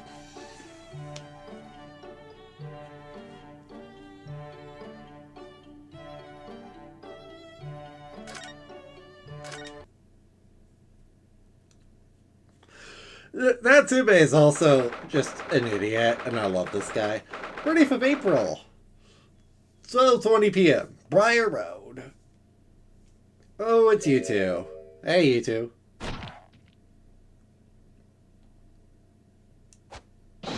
Sir, it's awesome morning beat. Report for duty.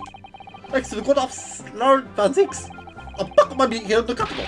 Do my best for the good citizens of London. Sir! Ah, why really? Back in this Bobby's uniform. You couldn't look any more handsome if you tried. Ah, my love. Say the sweetest things. Oh, Pot. Oh, really? And we get these two idiots. To us, Lord Van Six isn't the way but the belly at all. Oh no, of course not. He's the patron saint of Bobby's. The patron saint? Oh yes, but it's all right, my darling. Give this in pocket here. The first day back on the job. What did I find in the cutter? A shilling, my love. A whole shilling. Oh, brother, yeah, I believe in you. And one day you'd find some big small change. Just that shilling. Buy you a cheap bunch containing a single flower, my sugar.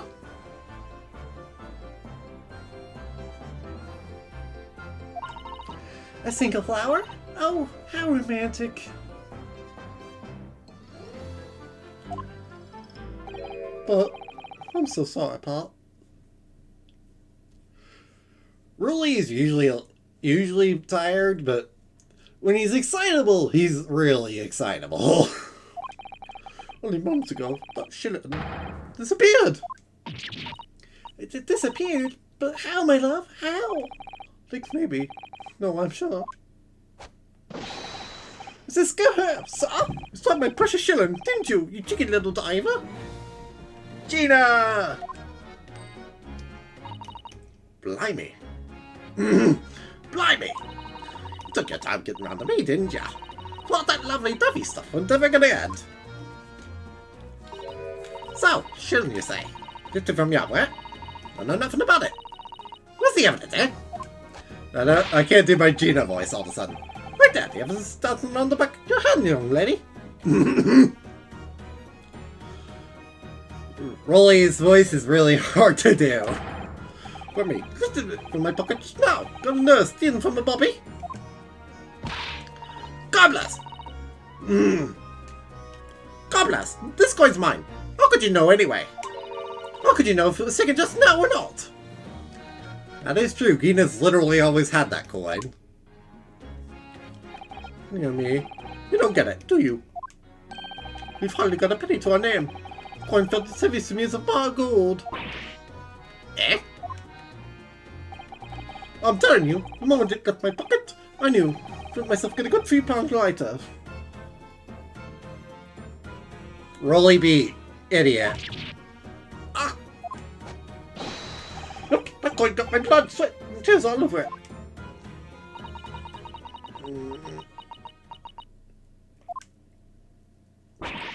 What's the matter with you, eh? Mr. Naruto? Me. Sorry.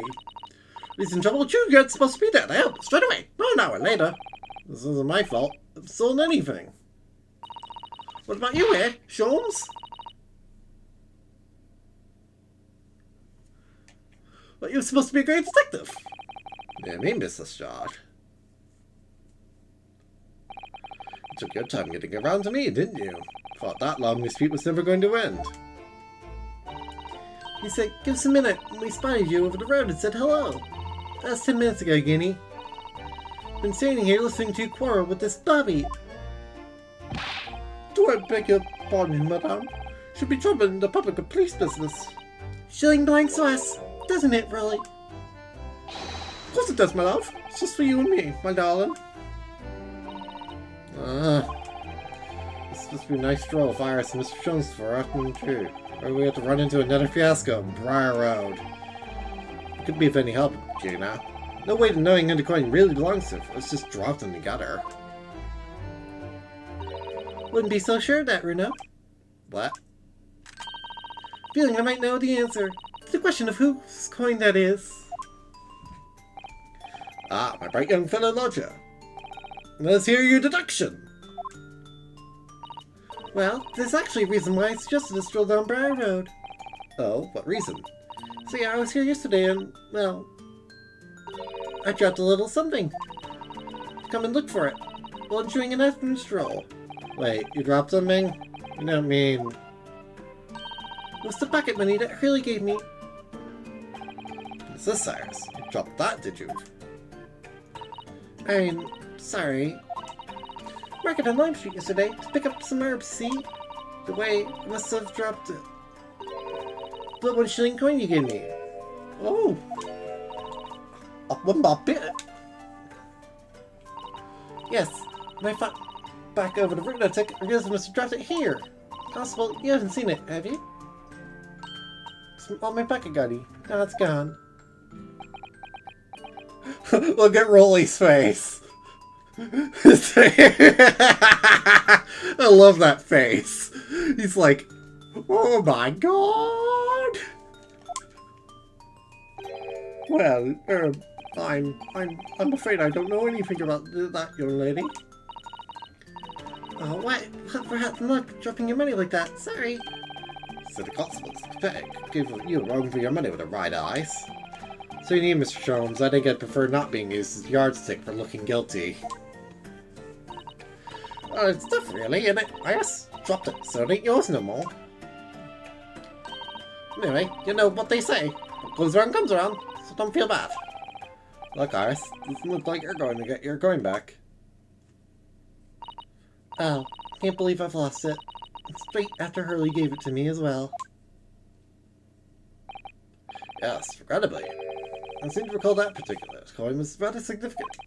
What do you mean, significant? To be specific, especially significant to you, Runo.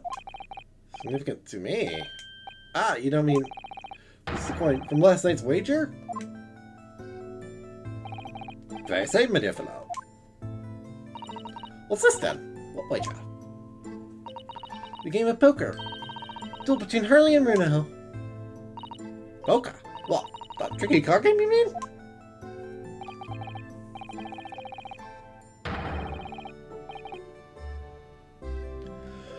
Perfect poker face. You'll never be able to tell what I'm thinking, said he. Depriving this narrative of his entire fortune was even easier than finding that missing fruit bread. Grr, so infuriating. Relieving it now still makes me grit my teeth. Never incentive of paying you back the money I owe you. You'll have to wait, I'm afraid. Yes, I know. Don't worry, next month is fine. I guess so, though. Your whole fortune. Just 1 whole shilling. Entire monthly stipend. Lost all of it. So I handed it over to Mr. Sholmes and gritted my teeth so hard my gun started to bleed. Tails. Alright, go.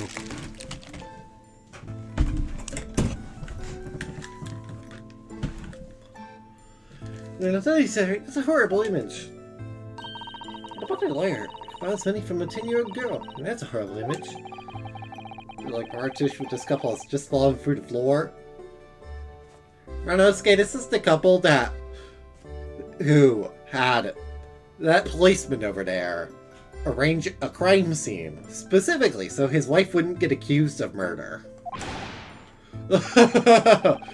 Invigorating and taking a man for all he's worth. Don't be so pleased with yourself, Hurley. As if Bruno ever had a chance of winning. Wait, what? What do you mean by that? Well, using that special ink I developed, anyone could... Thank you, Alice. That will do. This conversation's proving very dull for everyone. Done is done. Game is over now. No point crying over spilled milk. So ink, you say? Well, sir, sounds like the sort of risky business that's right up my alley. Oh, really? If you're not my spirit, laugh in the face of danger. Come on then, Iris. Spill it. What's the special ink about, eh?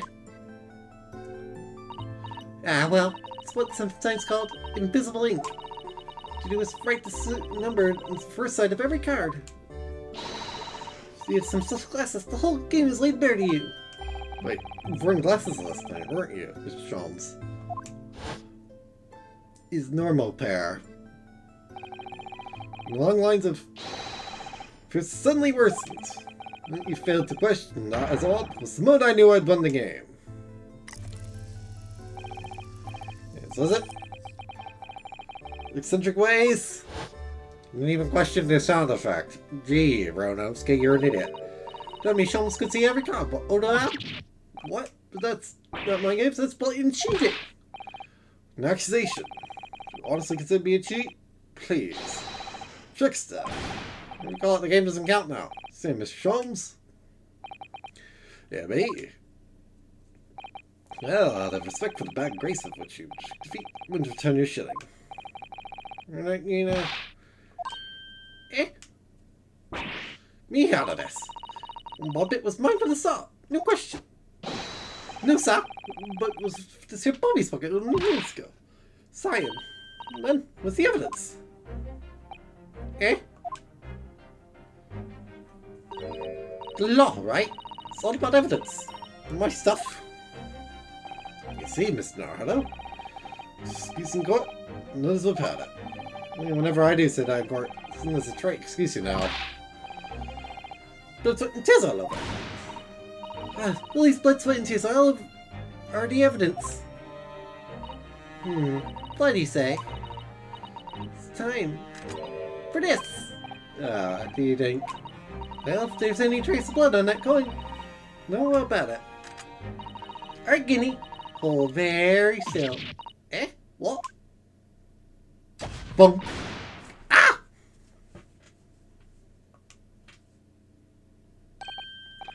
See there on the coin? It's clearly changed color. This coin. So, that'll be my blood, sweat, and teeth. Ooh, wait. Seen blood turned that color before? Yes, I know who this is. Knows who coin it is. Also, thanks to Skull Team for the follow. What? This bloodstained shilling is... Runo! Huh? Me? That's the blood. Let's say it's quite fresh.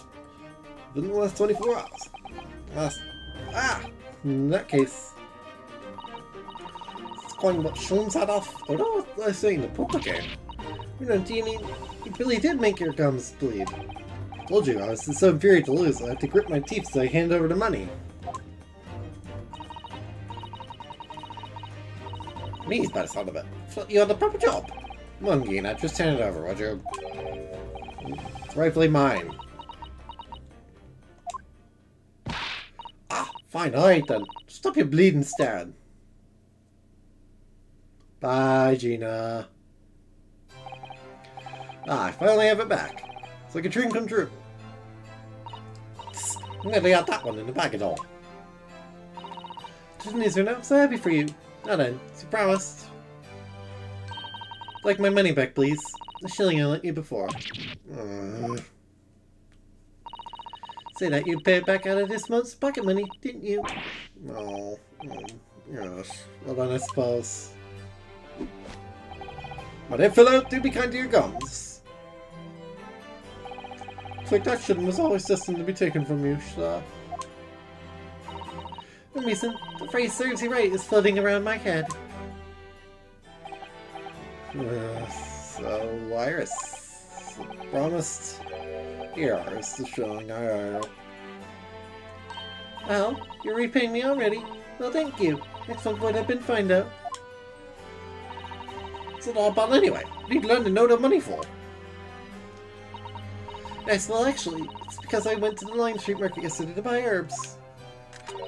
For Bruno. Herbs? Bruno? Yes, the tea misses the look behind its soft quality Gyrico tea, but it's just so bitter. Just mixing it with some herbs to make it more palatable. I asked her to buy me some. That's right. I made a special Japanese herbal tea with the leftover Gyrico. Call it Sissy Special Blend. I do hope y'all try it. Shame bitterness clings to the throat. Can persuade the bright green gloop to leave the cup. Why, it sounds quite delicious. Yeah, right. Rodosuke just can't catch the W. Well, it would appear this shilling's brief adventures are now done. Cheers. Agreed, my dear fellow. The coin has made a considerable journey since last night. Let's see. Originally, it was the coin I was supposed to give ours to pay her for the herbs. Then in our pocket, do last night. Pass to you, Mr. Jones. Ours to spend the money. Left it here sometime yesterday. Will Burley found this a little while ago. Picked it up. Slipped it from my pocket by this here diver. It's my favorite gun to show the blood that this is on it. It slipped up from those scammer's card game last night. Which was going to change it. Friendship, Miss Hello. That's the money I owed her, after all. The herbs she bought me in order to make Sissy special blend tea. And now, after all that, the coin is sitting safely in my pocket.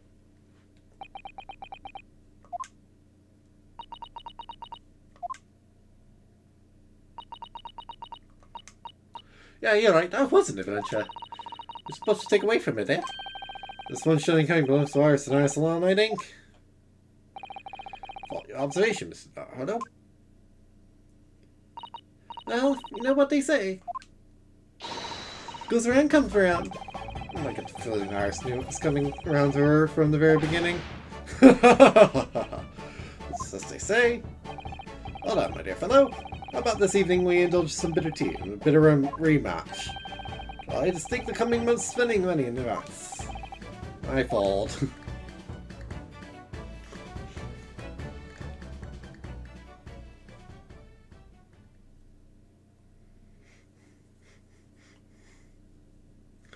See, it's really funny, too, because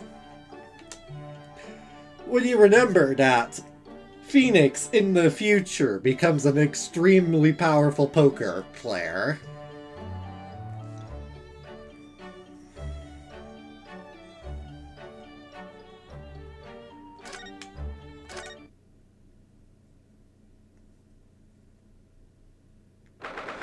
Date unknown. The Old Bailey courtroom. Hello, Sholmes. Hello, Gregson. The court is now in session for the trial of Mr. Hillock Sholmes. Most extraordinary case of murder. Counsel, I assume I may proceed? Yes, my lord. The defense is ready. At your discretion, my lord. Very well. People called the prosecution and introduced the case. The incident in question took place 2 days ago, late at night when the ground was blanketed with snow. The incident was the accused, Mr. Hillock Sholmes. Indeed. Famous address is number 221B Baker Street, was it? The address may have enjoyed fame once, my lord. Endure infamy for this grim crime. Yes, sir. Certain Madame Rosie is found asphyxiated on the sofa. My word. Was actually killed in the defendant's suite or not? After all, Shums left the room for only a brief moment. Vanished herself out of the room completely. Yourself, Counsel. Victim. My lord, I'm turning the door between my drawing room and kitchen. Some tea in the kitchen. Turn into the room completely empty. Pretty present.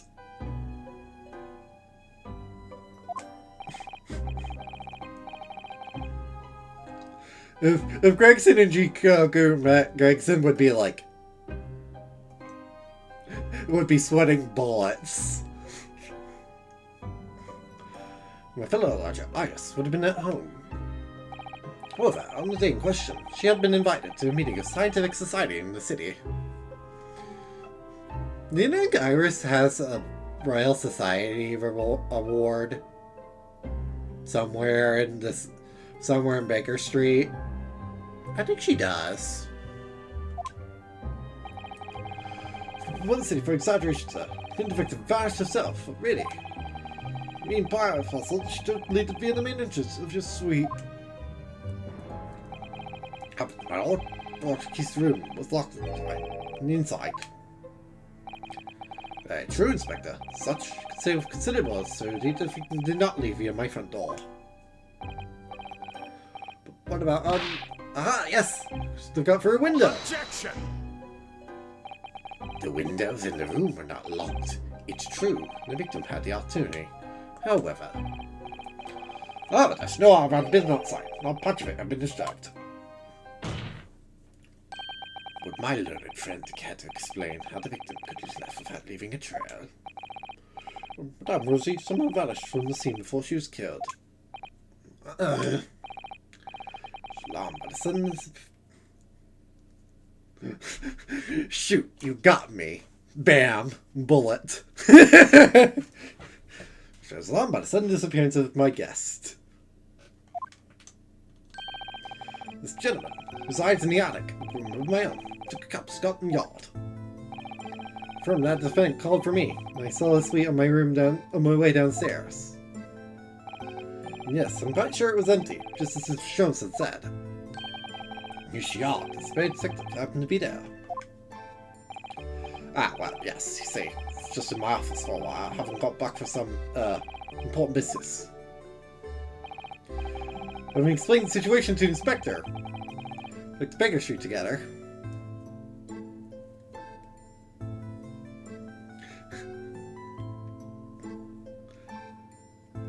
So did Cosmo never realize that he broke Karuma the entire time?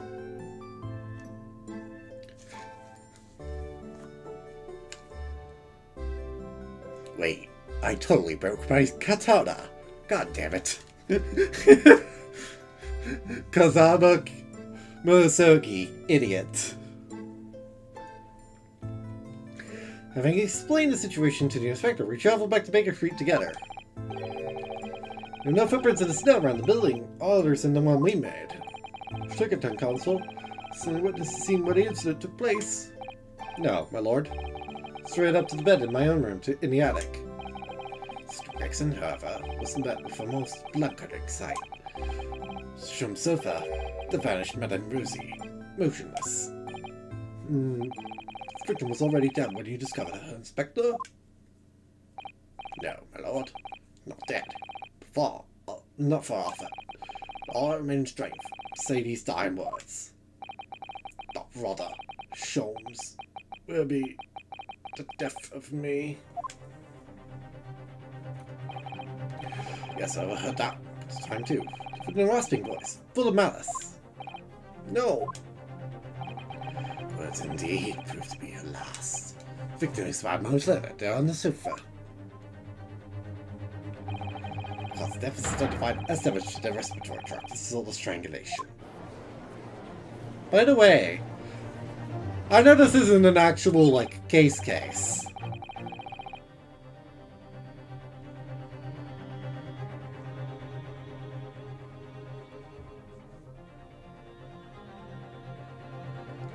Yeah, thinking about that, why did Yujin not hear the gunshot at that time? Was he just dead asleep?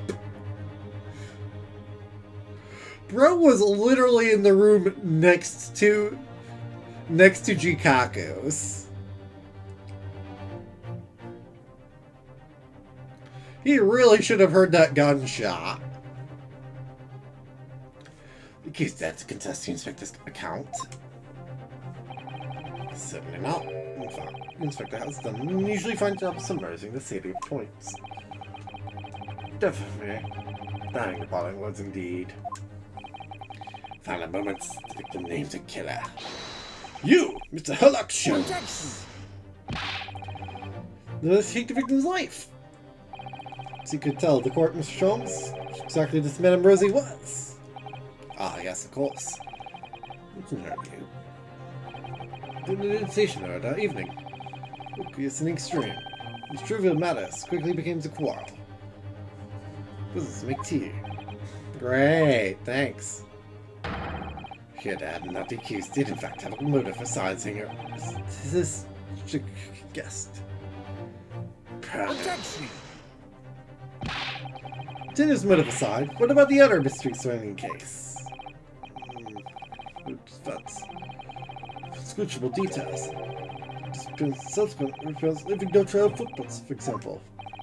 Right, crime described by the prosecution never have happened. maybe accusing a dying breath. That friend has overlooked a significant detail here. Nonsense. Have I overlooked? Man in the dock, the so-called great detective, all too frequently makes the following bold claim. No crime beyond the realms of possibility. Beyond my parts of reasoning. Philip, Mr. Sholmes, you will have no difficulty in explaining how the crime just described could have taken place. Therefore, I propose a toast to the great detective's upholding his name.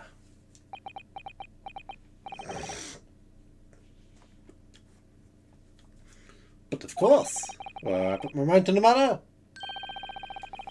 Immediately appear to all present to be entirely feasible. Please, Mr. Sholmes, whose side are you on? No, not even I can think of a way that crime could have been committed. That the accused submission be noted by the court. It may appear impossible to us mortals of inferior mental capacity to spend alone. Shatter. Names know exactly how it was done. Hold it! Now hold on, it's a very fragile argument. Counsels, I've had more than enough to proceed to my education. Did, in some inscrutable manner, willfully murder the victim, Madame Rosie. Guilty! The courtroom and some be safe for his crimes.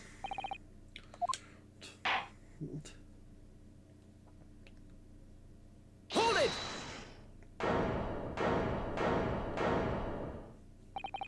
My lord, please. The mystery surrounding this case. Known to another besides the great detective. What's this? Wonderfully. There's a fundamental truth about this case, I believe. You should be detective. This case is known only to the true culprit, obviously. Is that not so, Gregson? What? Well, I suppose, yes. I mean, seriously, Mr. Sholmes? An idea as to what actually happened that night? An idea? My dear fellow. An entire incident from start to finish with not a single detail omitted. Objection! Oh, that instant deduction music. Bum, bum, bum. The detectives failed to grasp the situation. Mr. Reaper, which of us has truly failed to grasp the situation, I wonder? Answer me this. The victim suddenly vanished without a trace from your room. So, Madame Rosie disappeared. Why, naturally, via the window. Jar door. B, the room is a whole story above the street level. Anyway, no prints were found in the snow. Would avoid leaving tracks in snow, surely. Eh? Such as flying, for instance. Serious notion. Suppose the victim flew, Mr. Sholmes. entirely plain. The culprit's abode, of course. At my suite, that's clearly where Madame Rosie was murdered. And to consider the cruel irony, if you will. By her own volition, she flew directly to her death. Objection! You get, Detective. The victim's corpse is discovered on your own sofa. Because her killer carried her back there. But what about the lack of footprints?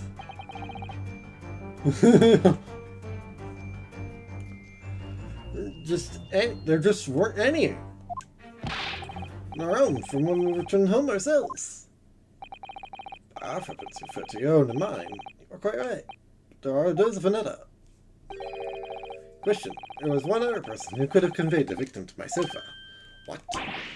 Good gracious, you first, sir.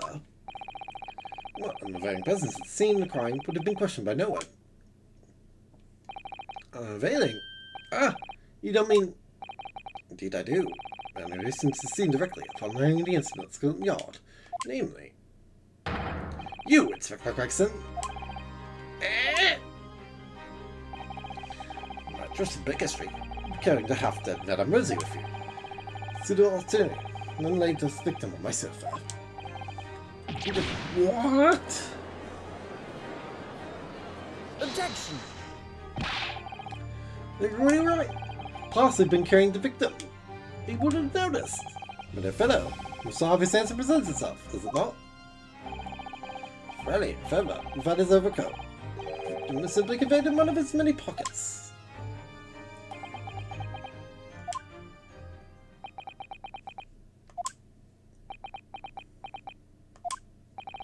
I fail to see what makes this detective great. Say one thing with great certainty. Body cannot fit in the pocket of an overcoat. I believe he may have all fallen far from rather significant misapprehension. What? But I'm Rosie. It's not a human. I beg your pardon? Mr. Sholmes. Yes, Mr. Nahuda? Something troubles you, perhaps? What gives you that idea? Exactly what sort of creature was Madame Rosie? Is it not apparent already? A parakeet, of course. Huh? Self-conceited assessment, in fact. A parakeet? This is a talk, I must say. Man, it's quite intolerable at times. It's turned at every conversation spoil. Strangle creature more than one occasion. You had a quarrel with a parakeet?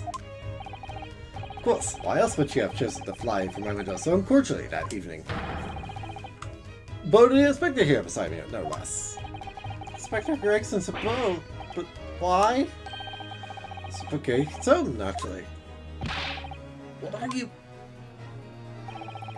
It's called that way from time to some days. Strange that I would look after the bird. It's overcome with sunyearning for a keeper.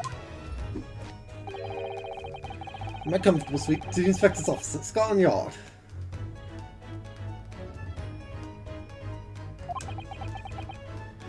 Gregson!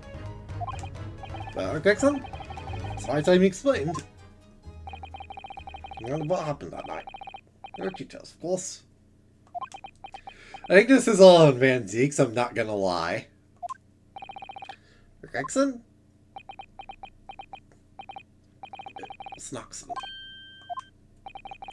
From being away that afternoon, you see. Just walked through the door at my office. Rosie would be on her way back to the yard as well. Found the door shut behind me. She was trying to fly through it. And then Rosie... She got sandwiched between the door and the frame and fell to the floor. Move again. Wasn't me. But I never. Van Zeke's probably. What the hell just happened?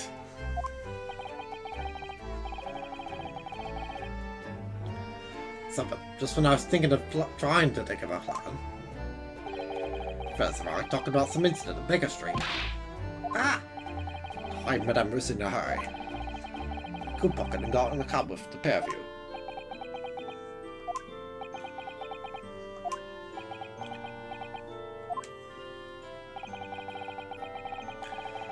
Behave in such a manner, Inspector. Strongheart, sir. What? Lord Strongheart? Didn't hear that right. The Lord Chief Justice who asked me to look after the bird in the first place. The pigeons at the Supreme Court until then. Those are pigeons? Objection. Those are not frickin' pigeons. Why the hell would Lord Strongheart be keeping pigeons, of all things? The birds start to pick out now. So, I'm caring for my office at the yard. Oh, I see. I'm that bird. Just imagine! No pay, no time off for the rest of my career. Well, that's what's gonna happen. That's why I... Well... Dying words, Inspector. Quartered earlier, that member spoke the name of her assailant on her deathbed. Rather, Sholmes, who will be the death of me. She did. Quite uncalled for, wouldn't you agree? Words. Your true feelings, are they not, Inspector? The officer, the yard. Bridging Manor. Turkey took much delight in mimicking. No, come on! I mean, have you read this month's edition of Rants Magazine, eh? I'm... Sorry! This is all Absolutely true! Van Zeke's, probably. Why can't anything be freaking normal? Wrong, Lord Van Zeke's? Wait, that was a whole dream?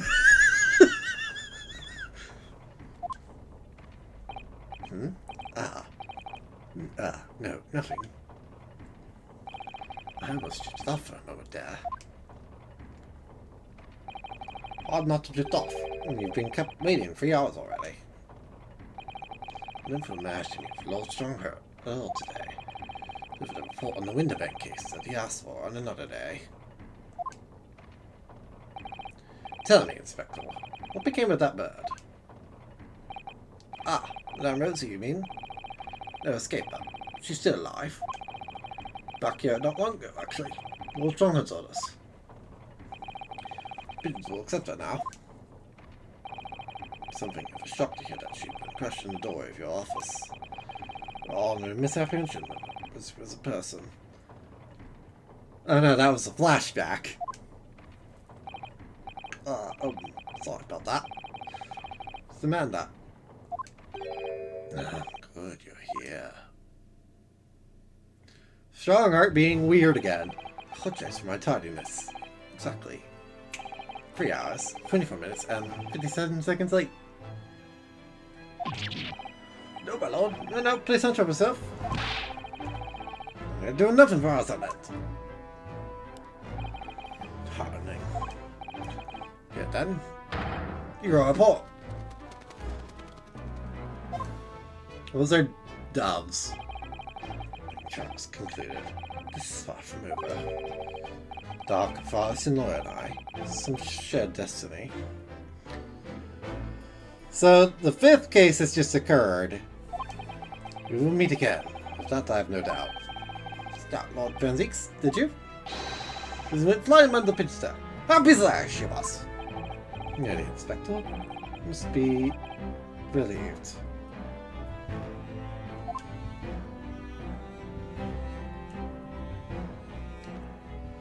Well, you're gonna get shot later, Gregson, so, deal with that, I suppose.